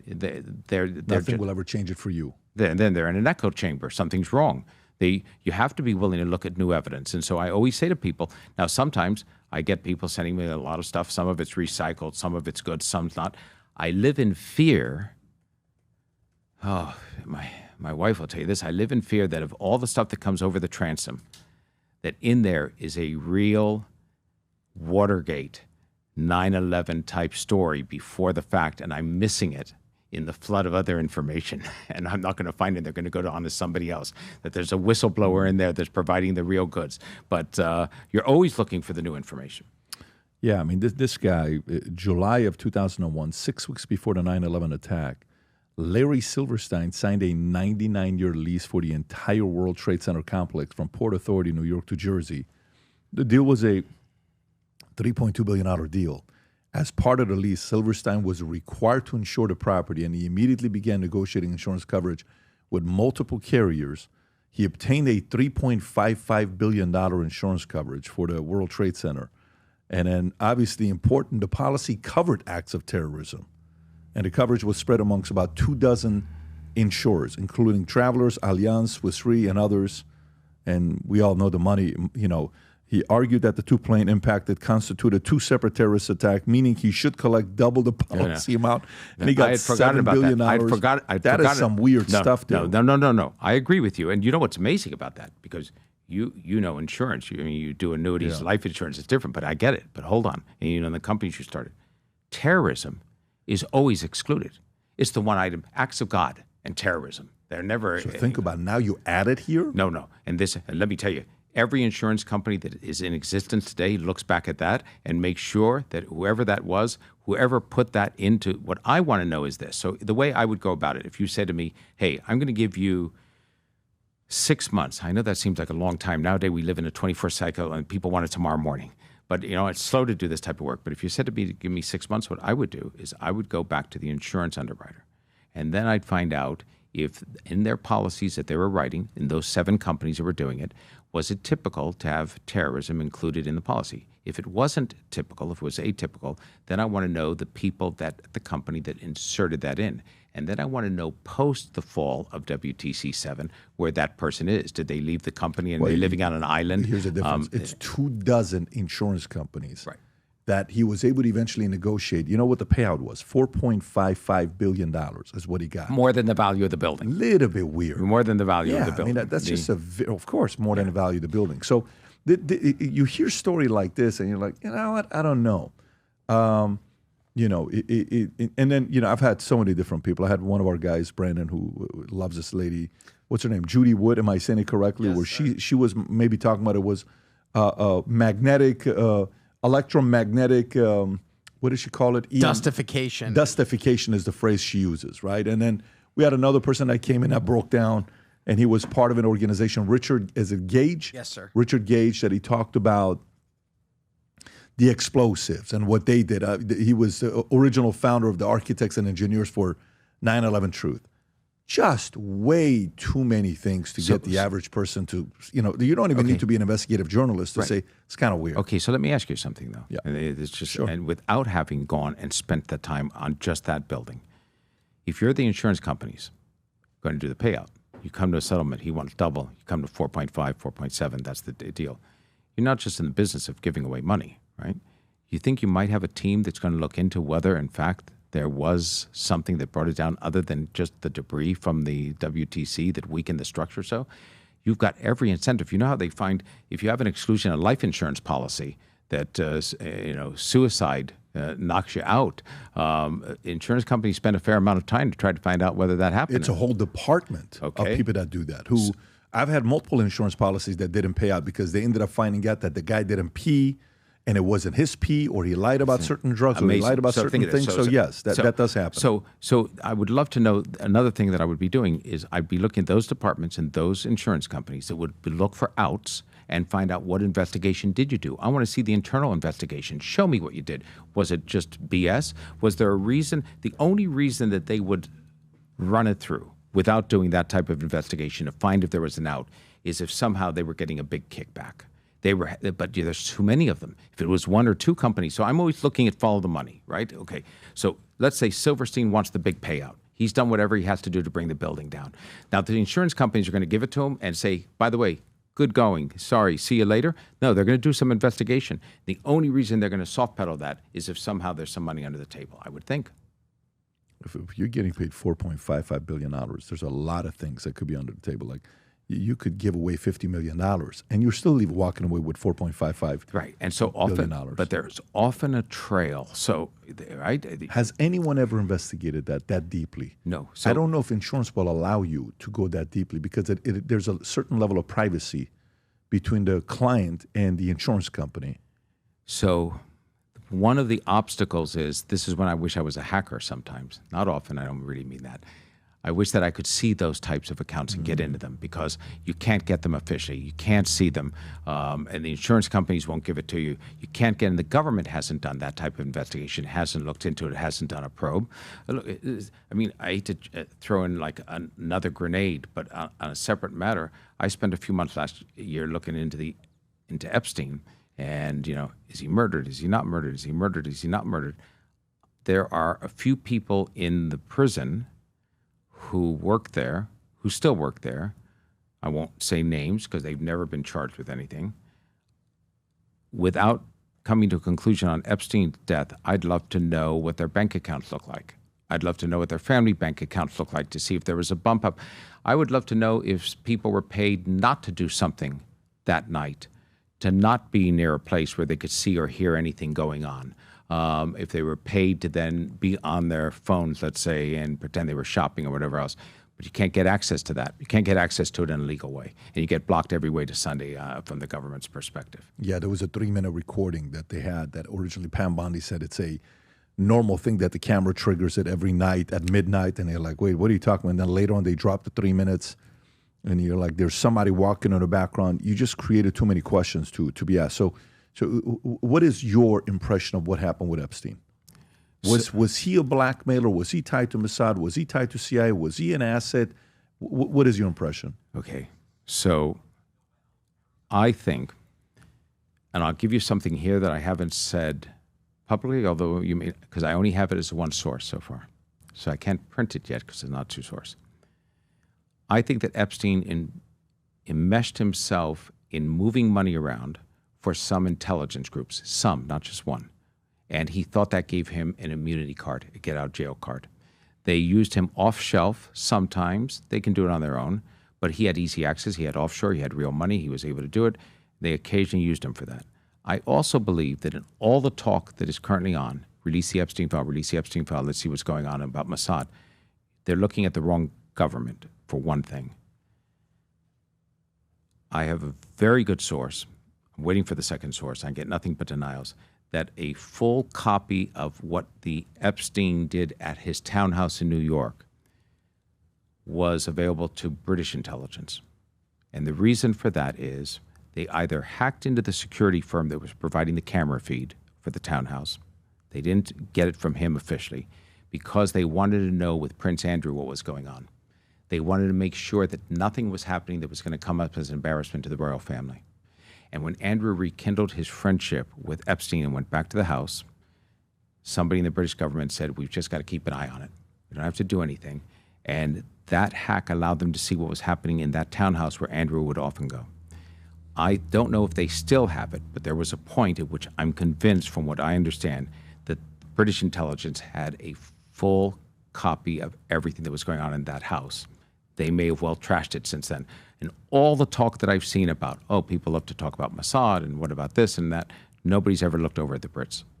And when I officially contact them and talk to them, they give a generic denial of everything. So I'm passing that on to you. There's a big difference between saying the Prime Minister of UK visited him 32 times versus the Prime Minister of Israel visited him at that Lex Wexner property that was gifted to him, the largest private residence in New York, the $77 million property, where Ehud Barak visited him 32 times. And I had Michael Wolff on the podcast, 2 or 3 months ago, Rob, where he has 100 hours of recording with Epstein when he's having a conversation with him at his private residence in New York.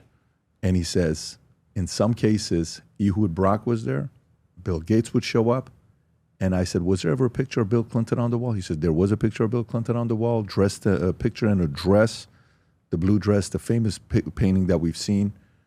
Yeah, so it's way too many weird things going on there. Right, but if you're an intelligence organization, forget the Brits for a second with Andrew. If you're in the Mossad or the U.S., CIA, I even know that early on there were a couple of oligarchs that were hanging around Epstein. You don't think the Russians have an interest in knowing what's happening. So they were all floating around. I think that Epstein believed that that made him safe, that even if one soured on him, another wouldn't sour on him. I agree. Yeah, I agree. I agree. I agree that he held everybody accountable in his own unique way. That got everybody to be like, yeah, listen, guys, I have something on all of you guys. Just kind of relax. And I need immunity from everybody. And at one point, whoever took him out, allegedly, if they did take him out, eventually it's like, look, guys, this guy's going to be a pain in the ass for all of us. Let's just simplify it. And by the way, did you see what Trump said yesterday? Again about Ghislaine Maxwell. Did you see that, Rob? Yep. Just yesterday, Trump said he is seriously considering pardoning Ghislaine Maxwell. He said that in a video interview, Rob. If you put it on X, you'll find it. But I'm not giving advice to Trump, but it would seem to me that the only way you could even think about that is she's got to come up with the goods. She has to offer something. And then the question is, there's the Epstein list. Let's have the Epstein list. The Epstein list is in her head. She was close enough to know it. And why is she still alive? because they're sure she won't talk about it, or she doesn't know it. I don't know the answer to that. She did an interview with somebody. Rob, who did she sit down with? And Yeah, she but she's doing nothing. But it was like one of those interviews that I'm glad I'm sitting down with you, but I'm not telling you anything. Of course. Yeah. Right. And I actually look at it a different way. I think it was a way of, for the DOJ to say, we conducted an interview and we got to the bottom of it and we found nothing. I think it's the other way around. And not the other, Todd Blanche is who it was that sat down with her and did the interview. Can you play that clip with Trump and Ghislaine? I think this is the one. Yeah, this is it. Who are we talking about? Ghislaine Maxwell. I haven't heard the name in so long. I can say this, that I'd have to take a look at it. I would have to take a look. Did they reject that? She wanted to appeal her conviction. And what happened? They said that they were not going to hear her appeal. I see. Well, I'll take a look at it. I will speak to the DOJ. I wouldn't consider it or not consider it. I don't know anything about it. So, but I will speak to the DOJ. Why would she be a candidate for clemency, sir? I don't know. I mean, I'd have to speak to the DOJ. I'll look at it. Who are we talking about? Is this recent, Rob, or is this an older one that happened? This was 17 hours ago it was posted. Okay, so this is a recent one. Yeah. And her father, Robert Maxwell, Massive guy. who published my Mengele book, by the way, in the 80s, in England. Really? Yeah, hard to believe. He was the one who published it. The Mengele book. Yeah. He was still alive then. Then, he fell off the yacht, died, and all types of questions about him with Mossad and everything else. So, the intelligence groups. And look, intelligence groups like this type of stuff with it, which is an independent operator who's got contacts with everybody. But Epstein is a dream come true because he's not only an independent operator, but he's into enough kinky sex with the high profile. Once you start saying Bill Gates, Bill Clinton, the prime minister of Israel, the prince in line for the throne in England, you're getting the attention of a lot of spy chiefs all around the globe. Yeah, there's a lot of interest there. Are you following any of the assassination of Charlie Kirk? Are you? I am, and I'm so tempted to start. I hate to do things on spec because you spend 3 months of your time and then it turns out you don't come up with real goods. And a lot of people are looking into it, but I want to look into everything from the shot, what happened. I want to see the autopsy. I want to know the details. I mean, this is cold calculus. I don't mean to say this. Charlie Kirk's assassination is a horrendous thing. The way I'm talking about it in a technical sense, I don't want people to think that I'm diminishing the impact of that death. But in terms of an investigator, I'd like to see the autopsy results. I want to know everything. I want to know more about the kid who's been charged. There's plenty to find out. Hey, I'm still applying. I've got a list, by the way, PBD, of FOIA requests on Crooks, the kid who shot at Trump and a half an inch over would have killed him, because we still don't know anything about him. I still can't get material I have to the government about the Las Vegas shooter. Remember the one who had the biggest mass shooting ever, went up into the building? They still never have given a motive. You talking about the Mandalay Bay shooter? Yeah. Wasn't there's some people saying that there was ties to MBS because MBS was staying there at the biggest... but you can't find out because you can't get the reports. Look at... We live in a country. It's fantastic that you can get things if you get a whistleblower or you can ask for a freedom of information request or whatever else. Fighting for the Kennedy assassination files for 60 years is ridiculous. The other day, what happens? We get the Amelia Earhart files. You got to be kidding. I mean, come on. I know that they can give us a head fake and throw us. I'm trying to get the Mandalay files. Give me the files on Crooks. Tell me what's happening with Charlie Kirk. Tell me what's happening. Why am I fighting for 15 years to get some Oswald 201 file out or whatever else, right? Why is that the stuff that you hold on to? Because that's the stuff that's important. And then Amelia Earhart, I have to tell you, I didn't even know we had files still that were hidden on her. Mm-hmm. Who's interested in that? I mean, that comes across as a distraction rather than actually, saying, who's interested in that? I don't. That's I mean, I'm sure that I'm insulting some historians who have folled Amelia Earhart for years, but it did seem like a major distraction. Yeah. So, what? I don't know if I'm going to go. It's okay. John F. Kennedy assassination, right? You wrote something on that as well, and it's controversial against a lot of other people because your position is like, look, I think what they're telling is the truth. Well, oh no. So hold on. I never think what they're telling us is the truth. I'm always skeptical of what I think, without any question for me, is that Oswald shot Kennedy that day. He was the assassin. tougher question is, did he do it for himself or did he do it for a group? That's always the tougher thing. Crook shot at Trump, right? Did he do it for himself or did he do it for another group? Do you think there was a second shooter with Kennedy? I don't think so. You don't think so? And now let me tell you, hold on. When I started looking into this in the early 90s, I was sure there was a conspiracy. So when I went to Random House, I didn't sell them a book that said, by the way, Oswald's a shooter. They would have refused to sign it up. I looked into it. I thought it was the mafia. So that was my likely suspect. And you've met Gotti and all those guys. Yeah. You know them. Yeah. So could they have done it? Sure, they hated. They hated what Bobby Kennedy was doing to them. In the end, I end up going back to Random House, my publisher, in the middle of doing this book, and I said, "Hey guys, you actually can put out a book that says this is what happened in the case. This is in '92, before the 30th anniversary." And they say, "Who killed him?" I said, "Oswald." And the head of the company, Harold Evans, who was married to Tina Brown, she used to run Vanity Fair. He said, "Oswald and who?" I said, "Oswald." They thought I'd lost my mind. They thought I went out, read the Warren Commission, came back, and that was the end of it. And then I showed them what was new ballistics information, everything else. So I think that Oswald's a shooter. I know there are a whole bunch of people, it's a minority opinion, but when we published in 1993 that book, I didn't realize this. I thought no one would read it because you say Oswald was the shooter, and people say, "Oh, come on, that's the Warren Commission. I'm sick of that. We're on to new things." And the 10 people that thought it was that the case, they wouldn't spend $30 and buy your book. What I didn't realize is that over the years, that became the most controversial position. You could have 6 shooters shooting at Kennedy, right? Somebody shooting at him from the sewer or whatever else. It was all different. When you actually said, by the way, I did an investigation on this for a long time. And then what happens, and PBD, you'll get this, oh my God, the legacy media, I criticize it all the time. So the legacy media liked the book. New York Times, everybody else said, great book, blah, blah, blah. It's a finalist for the Pulitzer. And that convinces everybody that's a conspiracy because the mainstream press is saying, hey, this Johnny-come-lately who came in on the case says it's Oswald, and they're all saying it's right, which must mean they're really covering up the truth. So I understand it. Did you see what Ana Paulina Luna said yesterday about recently about a video?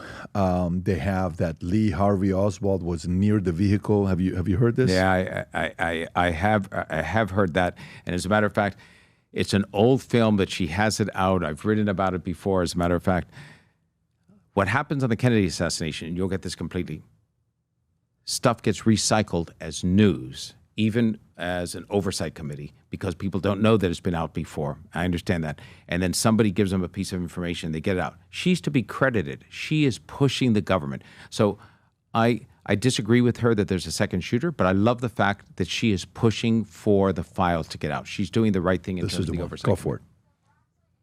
Process of tracking down 2 specific.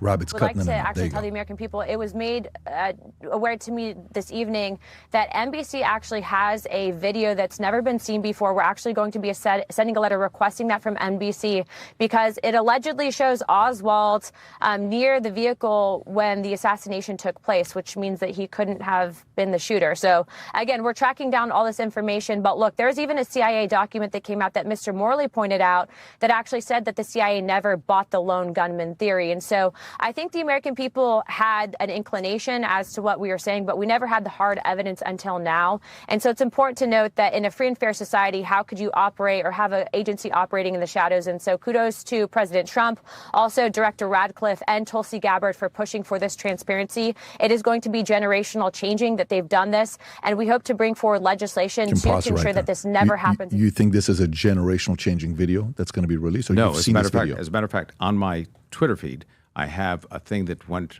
viral by my standards, talking about that video after she gave this interview, saying, by the way, this is an old video. She talks about this as being a new video.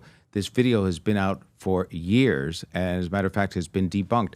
And I don't know if they... Is that it? There it is. So can you play the clip? Supposedly smoking gun video. The representative said last night it's never been seen before, a small problem. And then just go down to a small problem.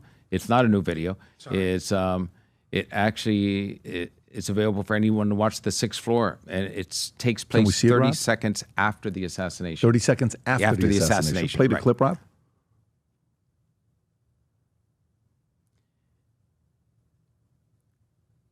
So you see people milling around. Yep. Assassination's taking place, right? And what she's saying, you can't see it quite here, is that a person in that doorway, that's Oswald. And it's not Oswald at all. As a matter of fact, it's been enhanced. That doorway, that little clip right there, if you go back, right, this is so fantastic. It's not like you see Lee Harvey Oswald hanging out with the doorway to the Texas School Book Depository, that square doorway over there. That's actually one of them is Lee Harvey Oswald. Yeah, that's there? right. That's right. The guy over on the left there, that's Oswald. And let me tell you, it's Billy Lovelady. It's a different guy. It's been brought down. It's been looked at by people who think it's a conspiracy. You understand? So this film was one of those things. You know what I call it? It's a rookie mistake. She's getting the documents out. Somebody gave her this film and said, by the way, this is really big. This is a big thing. And she didn't know. So I don't hold that against her. It's the way it works. But she's got a tremendously important position in terms of oversight. And she can serve an important role. So somebody on her staff has to double check that. All they had to do, by the way, PBD on this, they didn't have to wait for my post to go up on Twitter. They just had to do a Google search, and they would have found it. You understand what I'm saying? You think they're that not paying attention to details like that? I think that she trusted whoever gave it to her. I mean, but she is a pretty tough cookie. She would probably gone and looked at stuff herself to see if this video is already live on YouTube or X, no? I would have thought, I mean, you can go down to the 6th floor and see it right there, and you can see it. Yeah, no, it was like one of those mistakes. And Jesse, by the way, who I love, he's great. You know, it's sort of like he thinks he's got a scoop there. You can tell. He had the look. He did. Jesse's a great guy. Yeah, he is. He's a good guy. I like him a lot. So you're a Catholic. Your wife's Jewish. Right. Are you a traditional Catholic? I was. My mother was really devout Catholic. Would you say you still practice or not really? I'm a cultural Catholic. I believe I don't go to church every Sunday. Got it. Okay. How long have you and your wife been together? We've been together. We've been married since 1984, but we've been together since 1980, 45 years. That's awesome. So 45 years. So, you hear right now, like numbers came out on the level of favorability rate for Israel and Netanyahu on specifically Israel on Republican Democratic Party. Republicans before October 7th or right around then, 75% support. Now it's at 64%. It's dropped some 11% to 13%. Democrats went from 55% favorability rate to now 13 or 14%. They've dropped up tremendously. Like, they're not trusting what they're going through. Why do you think that is? Why do you think, Israel, Netanyahu got to this point? So war is messy, no question about it. If we had social media and cameras and video cameras during World War II, when the British were doing a bombing of Dresden and 40,000 people were killed, or we were doing a firebombing of Tokyo. By the way, those targets were selected because they were civilian targets to break the will of the enemy. We knew there were no military targets there. That's what we were doing. Forget the atomic bombs. The idea was you could target civilians to break it. But here you have an enemy in Hamas that's embedded itself not only in the civilian population, but violating international law by picking the very places like you're picking the equivalent of mosque and schools and hospitals, knowing that those are the safest spots not to be hit at, but you are sacrificing the population. So war is messy. Netanyahu is not a likable person for most people. The same problems that Orban will have from Hungary or whatever else. The people don't like him. And there's another factor here: the coverage in what I call most of the press. So I keep hearing. I watch The Five often on Fox. I like it. It's an old-fashioned show. And I see, the Democrat who's on there will often cite polls and say, Trump's underwater. Trump's underwater on immigration. Trump's underwater on taxes and everything else. Of course he's underwater because everything except for Fox, you, a couple of other outlets, the influencers and that, but in terms of all the mainstream media, are all smashing him every day. Trump derangement. They're all covering it negative. They're all talking about the chaos and what ICE is doing and this and that. So it feeds into the public. And the coverage on the Israel-Hamas war, from the BBC to Sky News to the New York Times to all the traditional outlets, has been very, very anti-Israel. It has, I tell you, as far as I'm concerned, Hamas, you talk about Arthur Sackler being a brilliant marketer. Hamas has out-marketed, and that's, I don't mean to say this on October 7th when we're talking about hostages and peace in a way that people think I'm being flippant or cavalier. You said October 7th. Today is October 7th. Today is the day, right? But they have won the PR war. They've won it on college campuses. They've won it, and kids think that Israel is just a colonizing country, that they don't quite know what apartheid is. They're not sure what the river to the sea is. Maybe it's the Nile River. Maybe it's something else. They don't understand what it means when you say Islamic fundamentalism. So I get it. They won that PR war. Israel has not. And I'm not surprised that those numbers have changed. But what I am surprised at is this, and my wife says this all the time. She runs a small organization called Antisemitism Watch. She started it in 2022. And you know why? Because she was so aggravated at the ADL. She thought the ADL was essentially an arm of the Democratic National Committee. The ADL only called out anti-Semitism when it was on the right. They never called it out on the left. Through George Floyd and all these groups and everything else, they gave them a pass. So she said, I'm going to call it out on the left as well. What she's surprised at is that she just wrote a piece, as a matter of fact, for the New York Post called London Falling, about how she went back to London for the first time when I did a debate at Oxford, and it looked like a very different culture. She is of the belief that Jews who are Democrats, who still support the Democratic Party, who are voting for Mamdani, the 20% of Jews in New York who are voting for him because they have Trump derangement syndrome and they think he'll be the toughest against Trump or whatever else. It's suicide, essentially, because you are embracing a part of the party that's moving in the left to eventually say, we want boycott, divestment, and sanctions. We want no sales of arms to Israel. We want no Israeli professors coming into schools like Harvard and others. So the left of the Democratic Party is a far greater threat. Even with Nick Fuentes saying to you the other day, I'm more concerned with Jews than I am with Muslims. And that's a pretty scary thing for Jews to hear. I think that Jews who are part of the Democratic Party as it's moving to the left and this anti-Israel in the polling, they're embracing a party that is not their friend. Yeah, but Nick Fuentes also said if he had to choose between living in a community of Boca or Dearborn, he would much rather live in Boca with Jews than living with Muslims. Nick Fuentes said that. Okay, so wait, but in part, if I can just say, that's because Jews have this thing often about, oh, you know what? Don't say anything. Don't make a big fuss. Oh, yeah, they called us kikes. They knocked the thing off and they threw something at the synagogue in paint. Don't make a big fuss because it'll just get worse. He can say things about Jews here, and they'll say, oh, you're a terrible guy and everything else, but they're not going to come with a baseball bat and take him down. He goes to Dearborn and starts saying that. Let me tell you, he's not going to last very long. So there's a bit of a difference. Yeah. It's Dearborn's a complete different story, but I wonder what part of the onus is on them.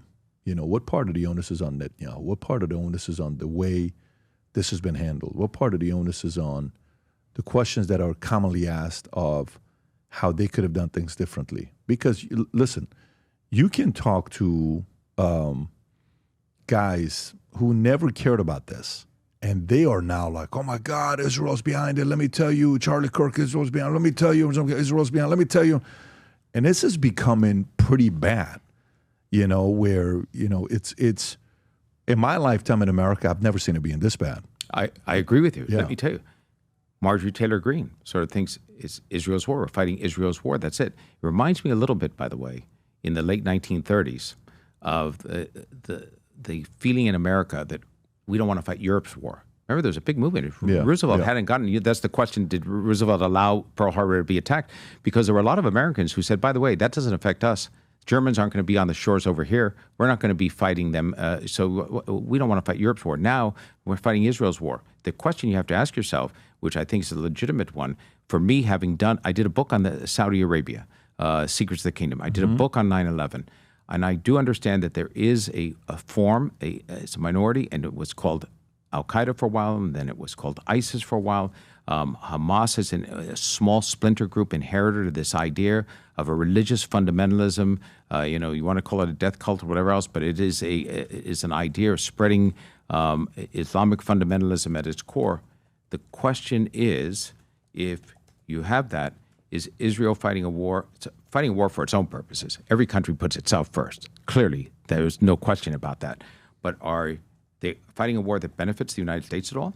Are they benefiting us if they do the Abraham Accords? Maybe so. They certainly are benefiting us if peace breaks out there.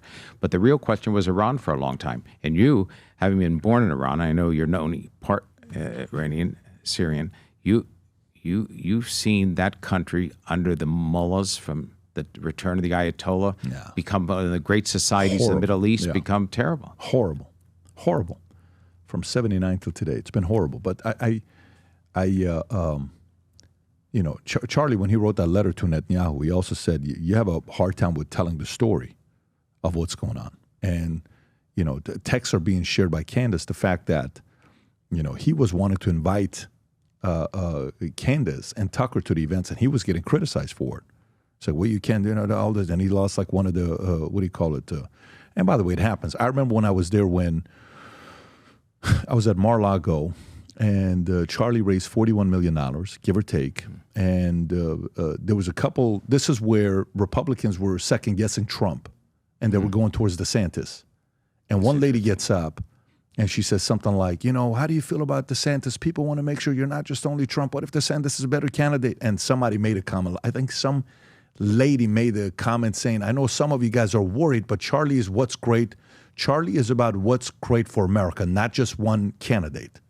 And that's kind of how they put it. So I can see the tensions of trying to be a Charlie Kirk, trying to make sure, the different factions of the conservative party, because there's a lot of them. Yep. There's the business guys, there's the AIPAC Jewish, guys, there's the, Christians, there's the Catholics, there's the, pro-life folks, there's the, and then, you're trying to get everybody to want to play ball. There's those guys that think Israel's behind things. There's those guys that are not for Israel. And this is a guy that's in the middle trying to get everyone to play ball. And that's the toughest job in the world. And it was trying to play it. But, for it to get to where it's at right now, like I said, I don't know if I've seen it worse than what it is today. And you can put the blame on other people, but the part of the onus can also go on them.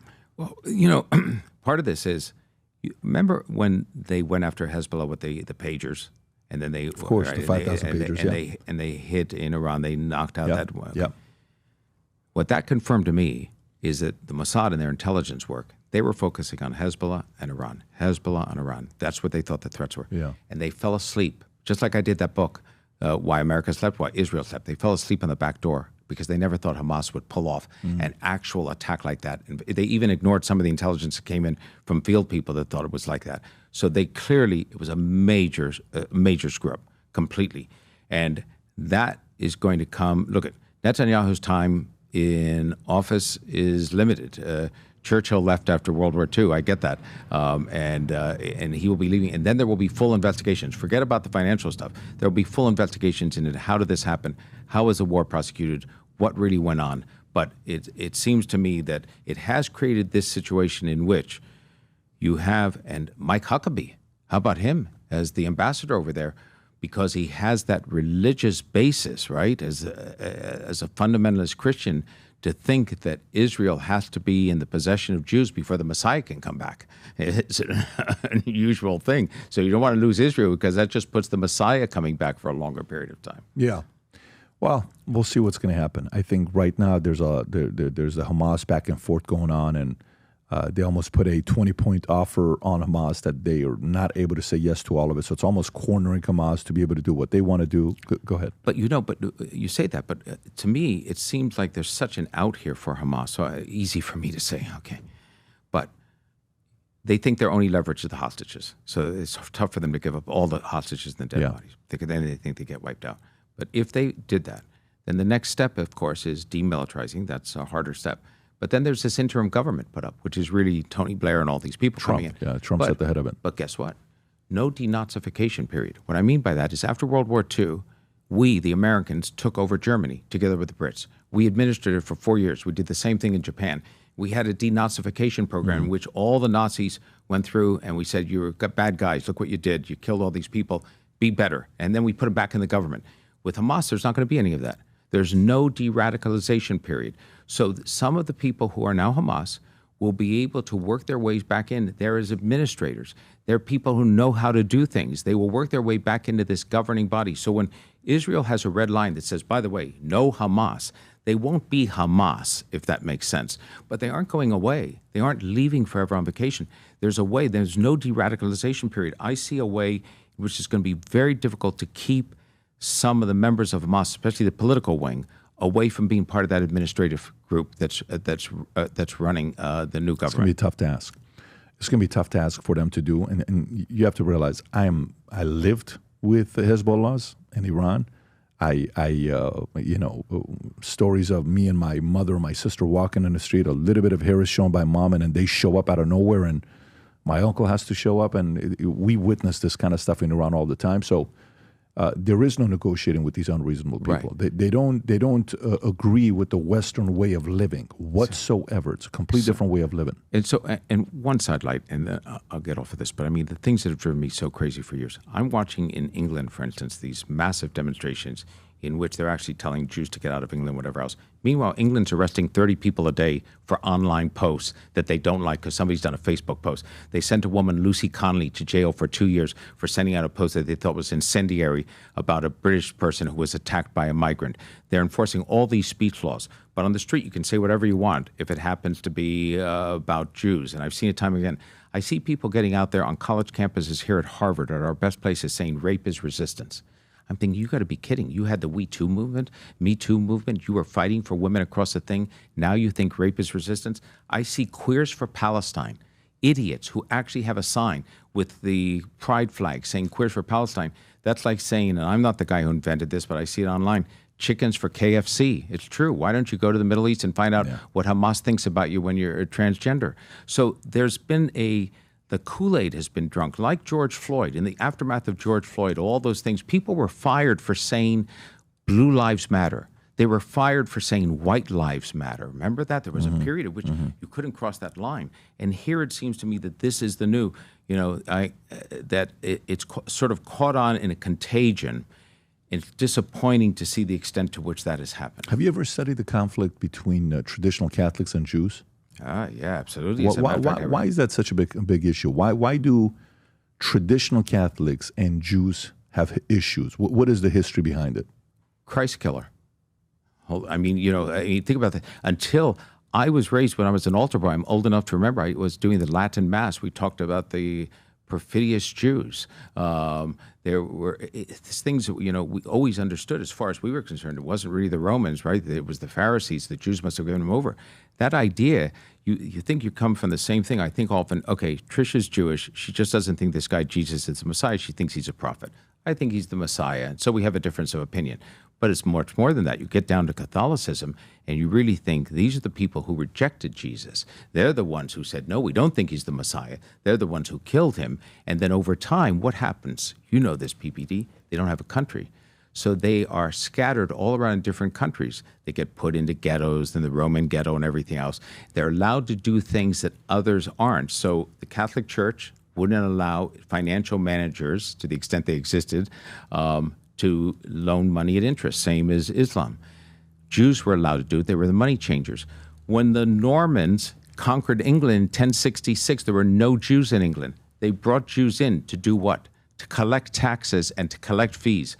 So the Brits, who living in the British Isles, met Jews for the first time as the people collected money. They kicked them out in 1266. They kicked them back out, brought them back in a few hundred years later with Cromwell. So this tortured history of Jews are the people about money. 1789, the French Revolution, it sweeps across Europe. This guy called Amschel Rothschild and his 5 sons walk out of the Frankfurt ghetto, where they had been doing money changing. And in one generation, they're the biggest investment bank in all of Europe. The Pope has to go to them twice for a loan because the church is in such disarray. And the Rothschilds take some heat from Jews who say, hey, you're giving money to the Pope. There's still a ghetto inside of Rome. Do something for us, the Jews. So they say to the Pope, okay, we'll give you this money. You're going to pay us back, but take the wall down around the ghetto. So the Pope does that. And when the loan's repaid, the Pope builds the wall back up and goes to Catholic financiers. It's a great story. I love the true.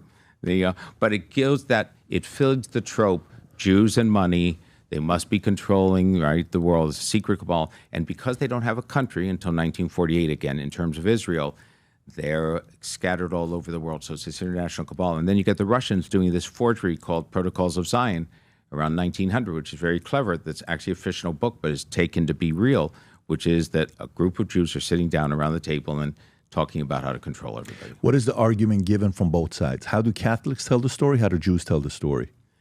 So Catholics tell the story now, post-Vatican II. Traditional Catholics. Traditional Catholics. So I sense a very deep tension from Catholics, traditional Catholics, towards Jews?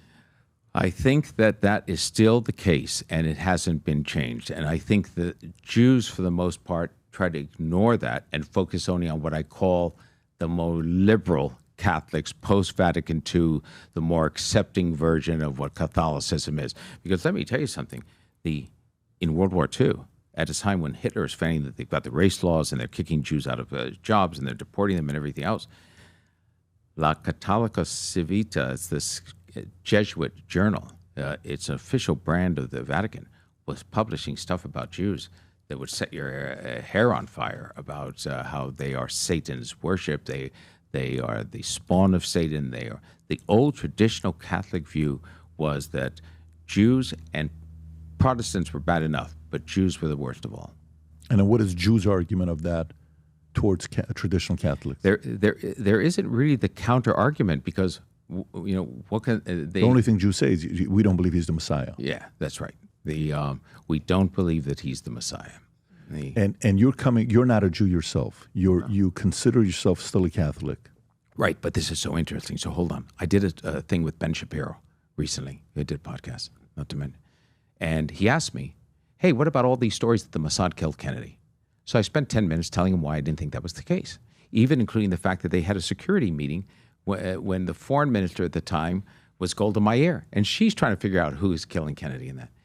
Online, oh my God, there was a torrent of, I'm sick of two Yids, I'm sick of two kikes talking about the Kennedys, I'm sick of you Jews always talking about this or that or whatever, just a torrent. So at one point, I forgot it was Twitter. I'm an idiot.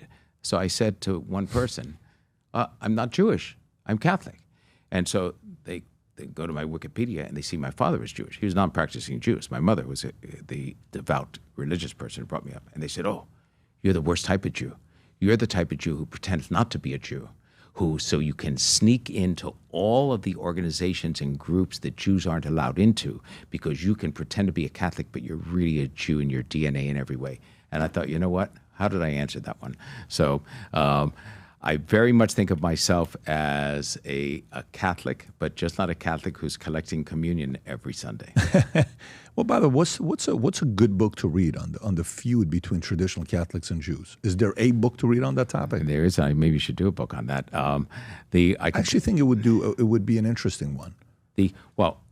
Okay. So sorry to jump out of the chair here, but if you said to me in your work on the Vatican, the money in the Vatican, what was your big get?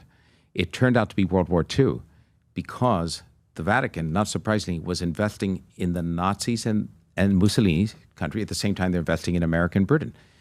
They do what you expect them to do. They're playing both sides. They don't know who's going to win. And as a matter of fact, 98% of the cardinals at the time were Italian, so their brothers on the other side of the wall were generals and admirals and wherever else, so they knew them. So of course there's some support.